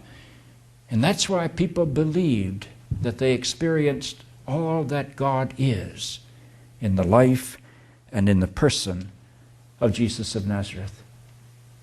That's why the mark of Jesus' disciples is not to be right. The mark of Jesus' disciples is to be loving. By this shall people know that you are my disciples, that you love one another. And this is why John's Gospel, in what I think is the greatest verse in the New Testament, John's Gospel says, or has Jesus say, I have but one purpose in coming into this world, and it's not to make you religious or moral or righteous or orthodox or powerful. It's that you might have life and that you might have it abundantly. That's what the Jesus message is all about. It's a call to life. It's a call to love. It's a call to be all that you can be. And those of us who want to constitute ourselves as disciples of this Jesus have a single responsibility, and that is to try to build a world in which every person in that world has a better opportunity to live fully and to love wastefully and to be all that they can be in the infinite variety of our humanity. And when the Christian church finally learns that that's our message, a very human message, when the world learns that that's our message and we begin to be faithful to that message, then there will come forth from the disciples of Jesus such a mighty reformation that the whole world will begin to look again and to find in the body of Christ life and love and wholeness. For folks, that's what God is all about. And that's what you and I, as disciples of Jesus, must also be all about. We got one more. I'm sorry, guys. This is very hard for me. I happen to believe in life after death, but I don't think it's got a thing to do with reward and punishment. Religion is always in the control business. And that's something people don't really understand. It's in the guilt-producing control business. And if you have heaven as a place where you're rewarded for your goodness and hell as a place where you're punished for your evil, then you sort of have control of the population. And so they create this fiery place, which has quite literally scared the hell out of a lot of people throughout Christian history. Mm-hmm. And it's part of a control tactic. But wait a minute, you're saying that hell, the idea of a place under the earth or somewhere where you're tormented for an eternity, is actually an invention of the church? I think the church fired its furnaces hotter than anybody else. But I think there's a sense in most religious life of reward and punishment in some form. The church doesn't like for people to grow up, because you can't control grown-ups. That's why we talk about being born again. When you're born again, you're still a child. The people don't need to be born again. They need to grow up. They need to accept their responsibility for themselves and the world. What do you make of the theology, which is quite prominent these days in America, which is that there is one guaranteed way not to go to hell, and that is to accept Jesus as your personal Savior? Yeah, I grew up in that tradition. Every church I know claims that we are the true church, and they have some ultimate authority. We have the infallible Pope, we have the inerrant Bible. The idea that the truth of God can be bound in any human system, by any human creed, by any human book, is almost beyond imagination for me. I mean, God is not a Christian. God is not a Jew or a Muslim or a Hindu or a Buddhist. All of those are human systems which human beings have created to try to help us walk into the mystery of God. I honor my tradition. I walk through my tradition. But I don't believe my tradition defines God. I think it only points me to God. You and I are emerging people, not fallen people. Our problem is not that we are born in sin. Our problem is we do not yet know how to achieve being fully human. The function of the Christ is not to rescue the sinners, but to empower you and to call you to be more deeply and fully human than you've ever realized there was the potential within you to be. Maybe salvation needs to be conveyed in terms of enhancing your humanity rather than rescuing you from it. Life is a startling and wondrous experience. And eventually, I think we're going to discover that God is unfolding through the life of our consciousness and our self-consciousness and is not a parent figure up in the sky. But I believe because I'm related to something that is not bound by time and space, that I will share in whatever God's eternity is.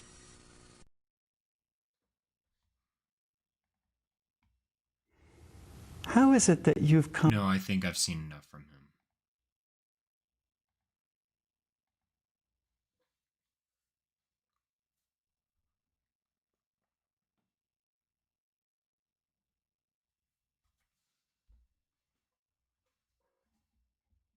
That was very difficult for me. And hearing blasphemy and hearing heresy is difficult for any Catholic. It rends our heart. To hear something false said about God, it's worse than watching someone die right in front of you. It's the worst thing that you could possibly witness or see.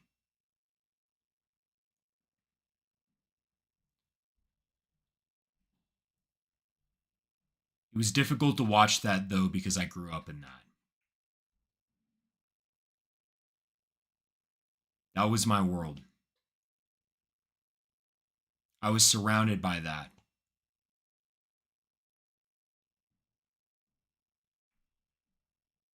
And part of the reason that I get so emotional about it is that most of us in America, when we were kids, probably grew up, right? Probably grew up in some conservative Protestant household. We didn't grow up Catholic. Probably grew up in some conservative Protestant household. We were able to know some aspect of God's love. We were able to know some aspect of the truth of Christianity, even though we didn't have the truth, which is exclusively and solely Catholicism.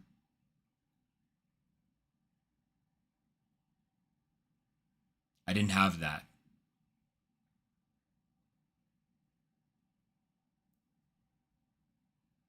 For 16 agonizing years of my life, 16 painful, agonizing years of my life,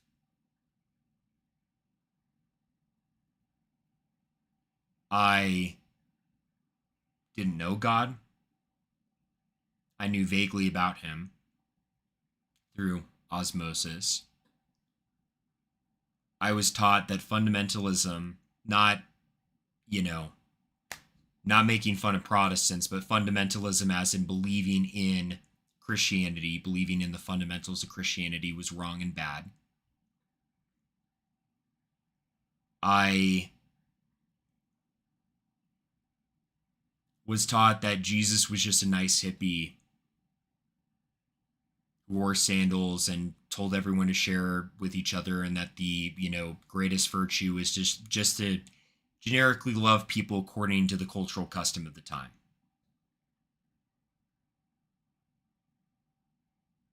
And you might be like, well, what's the big deal with all that? Why is that so bad?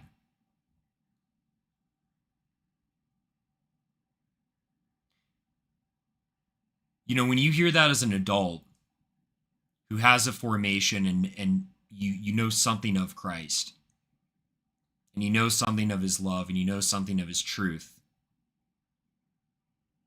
comments like that bother you, but they brush off your shoulder.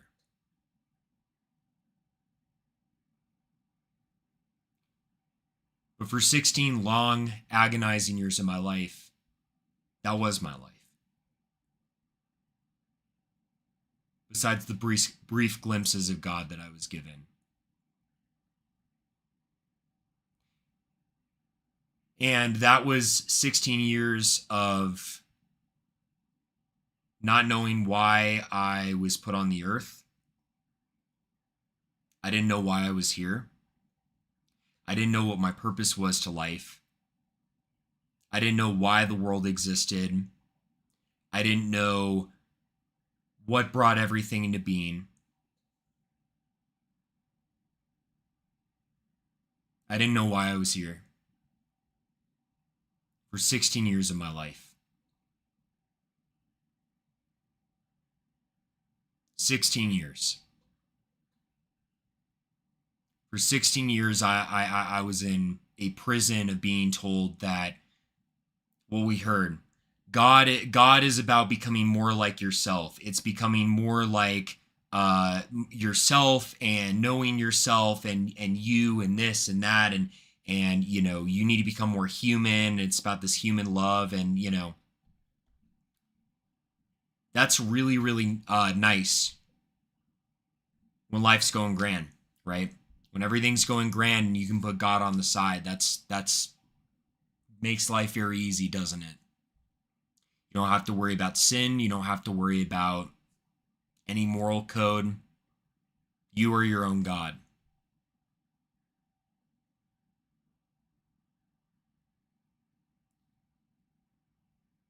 But, you know, when you're 16 years old and you have to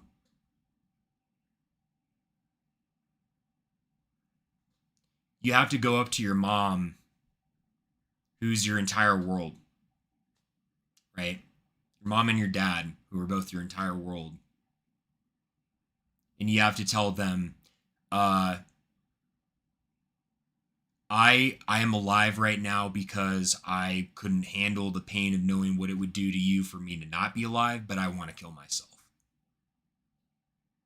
And I don't want to live anymore. Suddenly being more human doesn't really matter. Being more human doesn't really matter when you don't want to be alive. And, you know, hearing about how, you know, Jesus is the nice hippie who took loaves and fishes and divided them amongst the people and told people to share and stuff like that. You know, that's really nice when life is going well and you've got plenty of friends and kid stuff to distract yourself with. But, you know, when you're having to excuse yourself from class in high school because you're getting constant panic attacks about what if the sun collapses on itself tomorrow and everybody I know and love dies.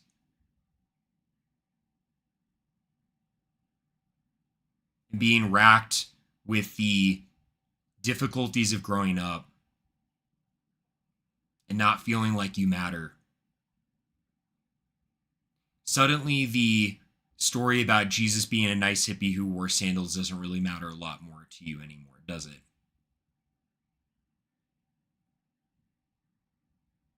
These people kept Jesus Christ away from me for 16 years of my life. And it was conferences and it was talks about how God just loves everybody in this blasé, generic way, and there's no heaven and there's no hell and you know, basically we all go to heaven, but heaven also doesn't exist. And isn't really God just like an idea at the end of the day? Is he even really a person? You know, maybe we just believe in God to make ourselves feel better.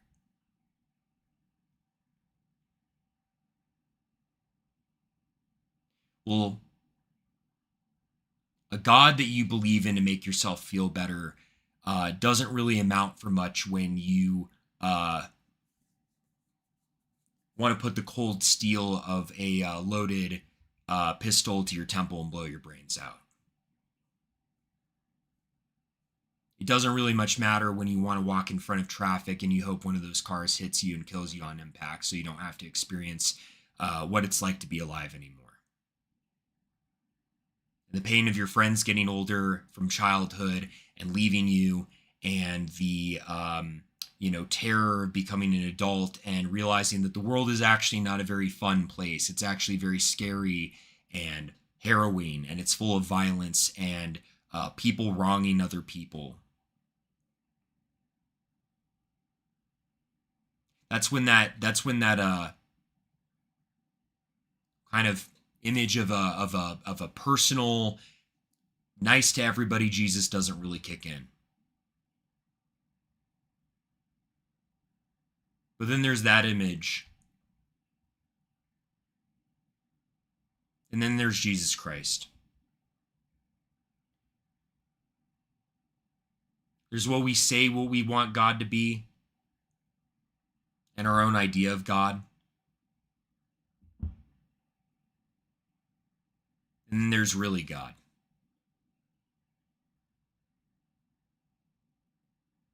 And this God doesn't want to just teach you how to share. He doesn't want to teach you just that you can become a better you. And that you can just have good ethics and good morals. And just be a wholesome person, a well-rounded person. This God beyond all space and time saw the first one of you, Adam, before he was even formed, and he was still the clay and dust of the earth. And he looked at the form of Adam, and he knew that Adam, whose life was about to be breathed into his lungs through his nostrils, was going to turn on him, hide from him in the garden after doing the one thing that he was told not to do. Descend down to earth, have descendants that would rape, kill, lie, cheat, steal from one another, gamble, drink liquor, womanize, kill the elderly, harm children, create chemicals that give cancer, every single thing. He saw all that, knew that Adam that had not yet been formed yet, was his descendants were going to do that as a consequence of his disobedience.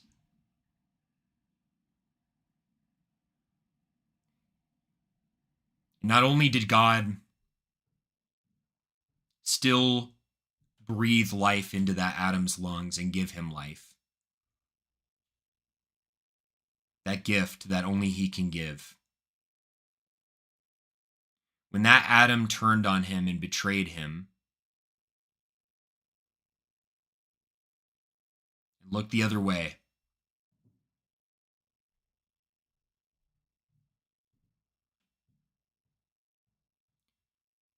Jesus Christ looked upon that Adam and his children, and knowing everything that he would do, and still said, I will suffer and die for him, just so he can be with me.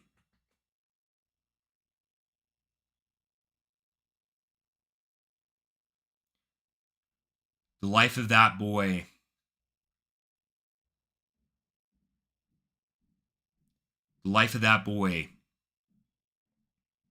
that boy who wants to take his own. I will ransom my life for his.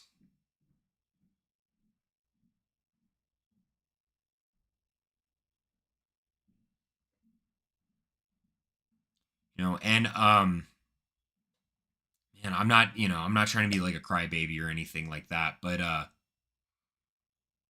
if any of you guys have struggled in your life with suicidal thoughts, suicidal ideation, that level of despair, not just being sad, right? We all get sad. That's human. Things happen in our life. We get human. We experience sadness. People in our lives pass away. Friendships are broken off. Sometimes your SpongeBob popsicle falls off when you paid 5 cents for it, right? Stuff happens, of course. But for any one of you that knows the pain of somebody not merely just being sad, right? It's not just sadness. It's not just a feeling eating away at you in that single moment, but it's this emptiness that you constantly feel. And it's this despair that dominates every aspect of your life. It's being in a barren desert, surrounded by nothing but a suffocating darkness at every moment. Your laughs, your smiles, the way you look at other people are broken up intermittently by this silence in the depth of your heart that haunts you. If any single one of you has ever struggled with suicidal thoughts in your entire life, you know how that feels. And you know what level of despair that you're thrown into. Right? And everything changes when you realize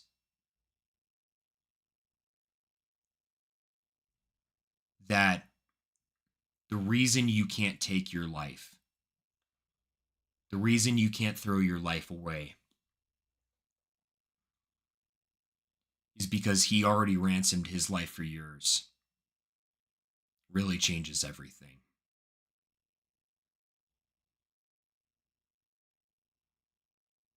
He died so you didn't have to. Right? That really changes a lot. Because when you're that alone, right? You're like, why should I continue to live? Life is nothing but pain. It's not that you have a particularly bad life, but there's this emptiness to it. There's this suffering that never seems to go away.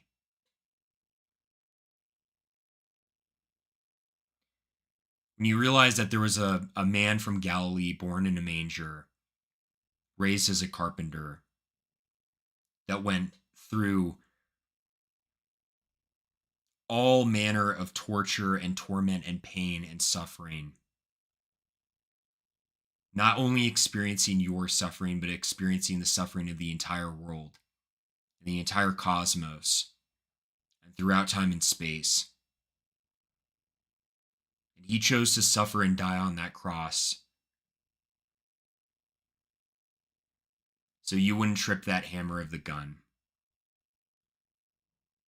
so you wouldn't walk out in traffic, so you wouldn't throw yourself off that high place.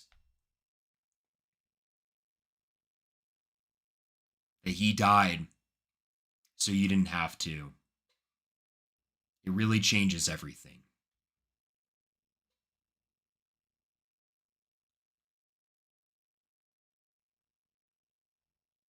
Because Christ gave me my life back, I promised that the rest of my life would be his. Not just because I felt indebted to him, not just because I felt like I had a debt to pay, but because I loved him. He loved me so much that he died so I didn't have to. And he died so that you didn't have to either. And I think the most offensive thing that I hate, look, I know what people sometimes say about me, right? They're like, you're the Catholic chud and you're this like Deus Vult crusader type figure, yada yada. We've heard that a million times. I get it, right? I know that's the perception. But I think the thing that I hate the most about blasphemy, error, heresy, what have you, is not what can be recounted in a Discord server. It's not what can be slung at each other online over X or said in a conversation in a theology debate that you're having with a friend. It's that it's a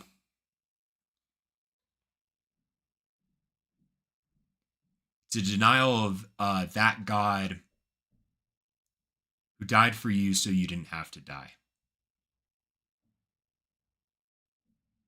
And I think that's the thing that hurts me the most.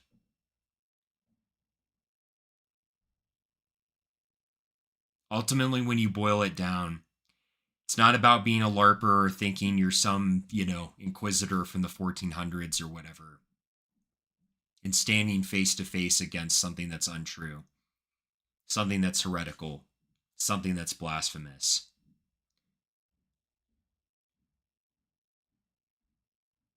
It's that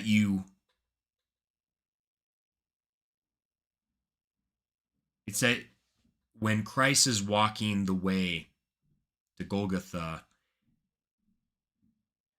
it's like you're Simon of Cyrene, and you see the world just whipping him with cords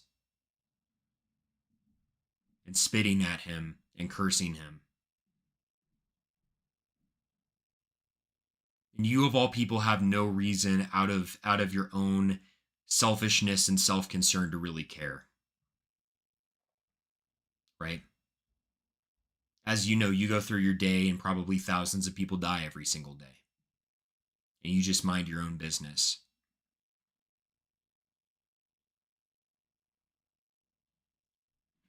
But there's something about seeing that man on the ground being whipped, being scourged, being tortured, being tormented, being harassed, harangued, blasphemed, insulted, denigrated, that does something to you.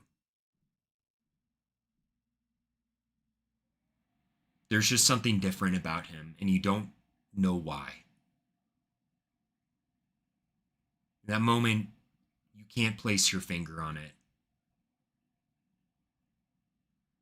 But the feeling welling up in your heart is just one of love. It's one of love that is indescribable. And it's as if you want to say, I just want to pick up your cross, even if the weight feels slightly less. Even if the splinters of the wood drive only less deep into your shoulders. Even if the heat of the sun bears down on you just a little less. Please let me help you with your cross. That's what it means when you see the whole world come after Jesus. And everything in you cries out in a moment's notice to stop the pain and suffering that he's going through just even a little bit less.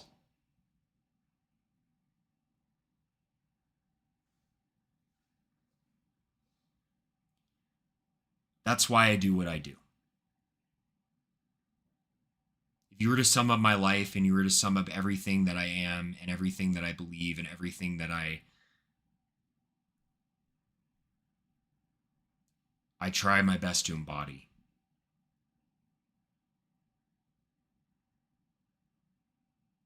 it's that I was this kid from Colorado who had lived his entire life minding his own business, disinterested, dispassionate, concerned with other things.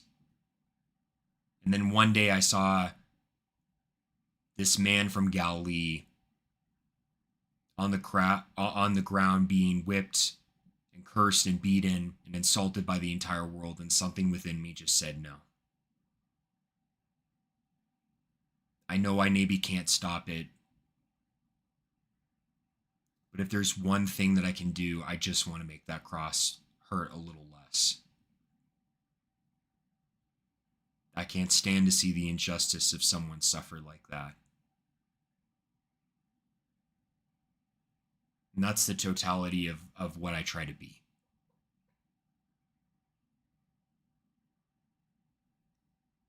That's why I always say to you guys, orthodoxy isn't optional.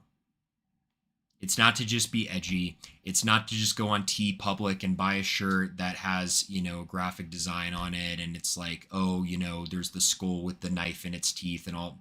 That's not what it's about. Those are externals. So you need to know that there's someone out there who loves you regardless of the mistakes that you've made in your life or the achievements that you've had, the times that you've fallen and the times that you triumph, the littleness that you feel you are, and the Maximus that you inspire to be. He doesn't look at all that.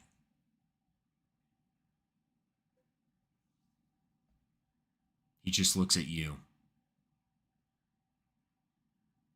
with eyes that have always been trained on you. And he loves you. What any of us in our lives need to ask is, do I love him?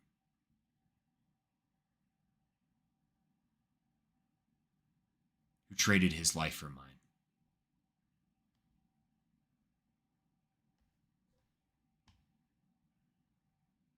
That's everything. That's the meaning of Christianity right there. So I really want every single one of you guys to ask yourself, do I really love Jesus? Not because the internet told me, not because this guy said it or that guy said it, or my favorite influencer stated something, or I saw this really cool TikTok edit, or any of the cultural trappings that we may be involved in. Do I love Jesus? Do I really love Jesus? Do I aspire to love him the way he has loved me?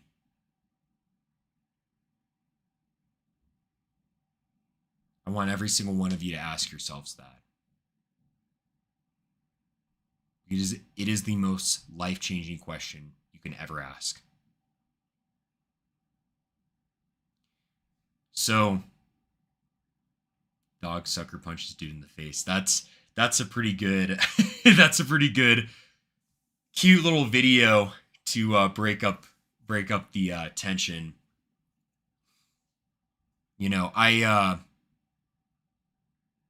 I don't know.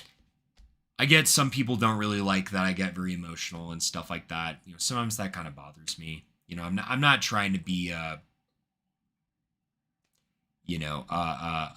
windbag or anything like that. It's just the only way I know how to live.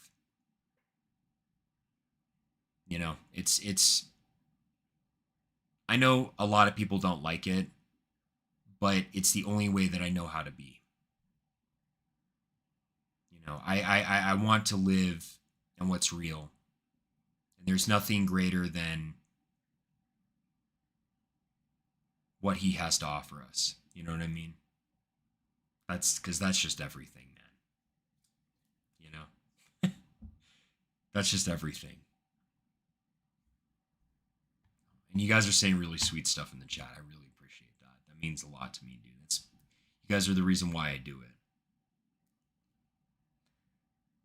So, we had a really bad set of blasphemies, right? Really, really bad stuff. Evil, the worst we've ever seen. But as we know, the sadness of the death on the cross is always followed by the resurrection. And a lot of people have been asking in chat. I've seen it all this stream, right? I've seen it all this stream. Talk about the personal ordinary. Talk about, all the Anglicans that have become Catholic and stuff like that. Well, you guys got your promise.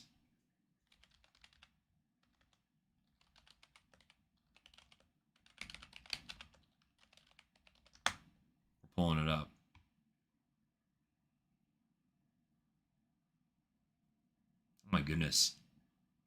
Dang, Father Dwight Longnecker looks completely completely young in that. That's not the video we're gonna click on, but I just wanted to show you guys this. Look how young he looks. He doesn't even have his beard yet. That's crazy, dude. That's crazy.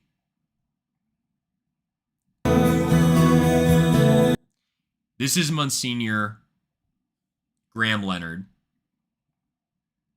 His bio says as much. So, born in 1921, Anglican priest in 1947, and he had been serving the Anglican Church for really his entire life, right? He even became, as it says, the Bishop of London in 1981. And I've read his bio before. I'm just recounting it with you guys because, I can't remember everything. I gotta refresh.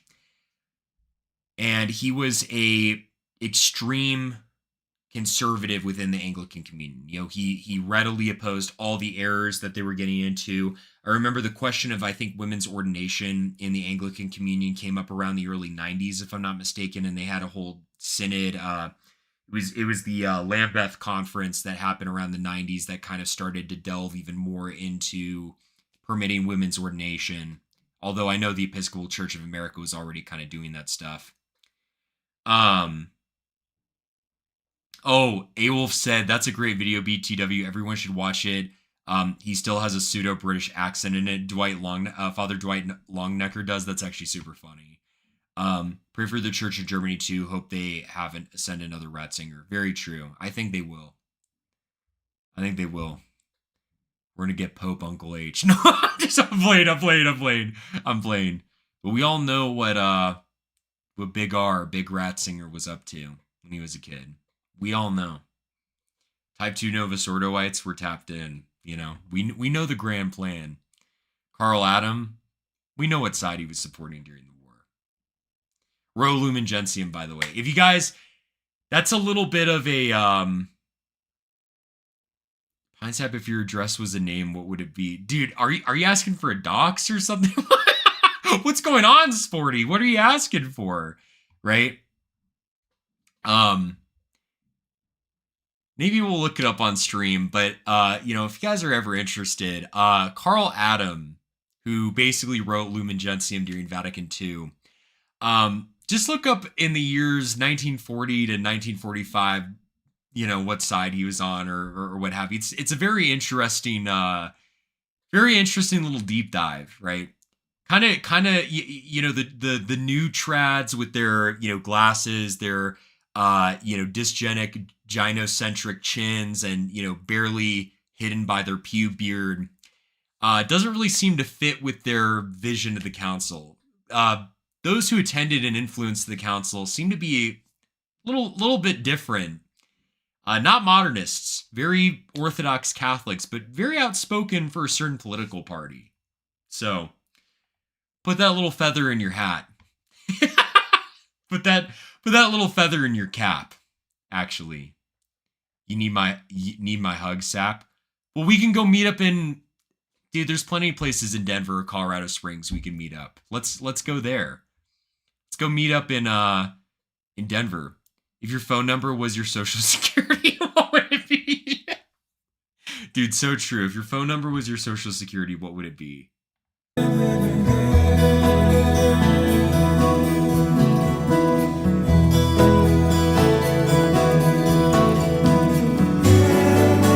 Pine, you should come to Catholic Hungary for a vacation. You'd love it here. I actually really been wanting to go to Hungary, dude. Yeah, Hungary, Croatia, Poland, probably the Czech Republic too. I've heard great things about the Czech Republic, Slovakia.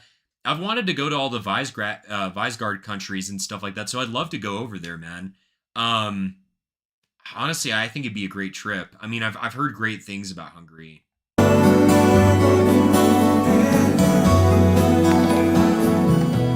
Also, just a super badass opening. I love this like 90s, early 2000s, late 80s EWTN like VHS filter. That is my aesthetic. Like if there was one aesthetic, it's like this and like kind of the like neo futuristic but also traditional like Ignatius Press book covers. Those are like my aesthetics right there. Marty Milner said, PineSap, what happened to your Instagram? I'm now Spruce Juice 2988. My Instagram got taken down because of actually, I think the ADL was doing a hit on Instagram, and as a result, my Instagram got nuked. And they gave a bullshit reason. They just said because I had a backup account, so I had to. I couldn't have an Instagram for whatever reason anymore. It's crazy. Let's see. McChicken Thomas said you should come to Seek. You could give a talk about the Type 2 Novus Ordoites. Maybe that's what I should do. I think I need to go to Seek this year, actually. And the real truth of those in attendance at Vatican II. I think that would be actually a good idea. Slovakia, my country, is the most racist and anti-Semitic country in all of Europe, according to the polls. Yes, dude. Well, I mean, we all know about the Slovak People's Party and Joseph Tiso during World War II. That was a very classic. That was a certified gamer classic right there. And I, of course, oppose the bad stuff that they did. It goes without saying. You know, I know people will be like, pine soup, that's highly immoral. I oppose bad stuff. It goes without saying. But, you know, I mean, you know, you just like the uniforms, right? There's a lot of things that I love, you know. Someday we'll all be free, man. If you have any questions about what you hear tonight, or maybe you're interested in finding out about coming back to the church, you'll see a phone number that you can call and an email address. But right now, if you'd like to participate in our program, you see the phone number on your screen and an email address that you can call in which you can ask a question to our guest tonight. I am so excited to present to you our guest tonight. The show started. Dang it. Oh, dude. We're just, okay, here's the deal. We'll watch a little bit of this. Maybe I'll stream a little bit more this week and stuff like that, different topic or what have you. Let's just finish this show a little bit, and then the big man will take it away from us, right? Because I don't want to cut into Nick's show by any means. That's unfair. But we got to the positive part in this stream, so I want to make sure we get a little bit of positivity. We always got to end on a sweet positive note. That's just the way streams go. Privilege. That's the way it goes around the pine yard, man. The tree house, right? That's the way it goes around PineSap's tree house. We always got to end on a positive note. It was partially by accident, I suppose, but of course by the wonderful providence of God that the first two guests for the journey home have, on the one hand, very similar journeys, but yet also very different. And isn't that true for all of us? Each one of us, God deals with in very different ways if we're open to His leading in our lives. Last week, Tom Howard was a lifelong American, but our guest this week, Father Graham Leonard, is an Anglican, and you'll be able to tell by his accent that he's certainly not American. You'll hear that great quote. Oh, also to Anonymous, thank you for the $10 earlier, and a non-PineSap supporter sent $5. Hey, PineSap, if a Catholic priest converts to an Anglican pastor but still believes in transubstantiation, the Catholic doctrine of the sacrifice of the Mass when doing an Anglican service, is it a valid Mass? Thank you. I believe it is, depending on, well, because he does have apostolic succession, or material apostolic succession, that doesn't leave. If he's saying the correct prayer of consecration, it might be at that point a valid but illicit Mass, depending on the prayers that are said. So long as the prayers that were like, if it was like an Anglo-Catholic, which is not Catholic, but an Anglican, like extremely high service, that probably technically would be a Mass, valid but illicit. Queen's English as he shares with us his journey. Tom was also a lifelong layman, but Father Leonard was for 46 years an Anglican priest, but not just a priest. For 30 years, he was a bishop, but not just a bishop. For the 10 years, he was the very Bishop of London, the third highest office in the Anglican Church, with the honorable title of Right Honorable, which allowed him access to the Sovereign of England. What a great privilege. But you know, during all those 46 years as a priest, Father Leonard was deeply committed to teaching and living and defending the Catholic faith in the Church of England. And this at times brought him up against those in the Anglican Church who were teaching more Protestant or liberal ideas. But Father Leonard is a man of courage and integrity, even against all the privileges in his life. He recognized that his search for truth, even if it meant sacrificing all those relationships, losing all those privileges, was worth the journey home to the Catholic faith. What a great privilege it is to welcome you, Father Leonard, to our program. Thank you very much indeed. And you've said you haven't had much experience on American television, but you've been on Brit television a few times. Quite a lot. Do you mind if I correct you? Of course. At one point, Of course. you said I'm an Anglican. I think you meant I'm English. Oh, I wouldn't like there to be any confusion about okay, let's make sure of that, yeah. No, you made it quite clear what you said afterwards, but I just couldn't resist picking up that point. Well, I've never been one to brag about my English anyway, especially describing your honorable relationship to the Royal House of England. I remembered when I heard you explain your journey a year ago. You began your testimony, which I think is something very important, as even I think about this program, and that is, you quoted Newman, and you talked about how we've got to be careful not to try and summarize our great journey into some simple little formula. Could you explain that to us? I think there are 2 points here. The first is, and Newman was concerned to make both points. The first was that there'll be a negative reason, which in a sense prompted you to take the final step. Something happened which triggered the thing off. But that behind all that, and at the time, the whole thing was so profound and so moving. I mean, when you are received into full communion with the Catholic Church, you are brought into a new relationship to God. You are brought in to be embraced by a wonderful worldwide communion of love. And this cannot be expressed in one single simple reason. As Newman said, you cannot take it in a teacup. And so now very often I found that people assume that there was only one reason, possibly a negative one, which made you make the move. And if you gave another reason, they'd say, that was the reason why he really came. Well, the whole thing is so much more profound and full, so much richer than they would suppose. And of course, it's very important to make the point that the fact that you could not continue in a ministry in one church was no reason in itself for being embraced by another. And so there had to be a positive reason for why one became asked to be received into the Catholic Church. In fact, Newman, I think you mentioned in your own...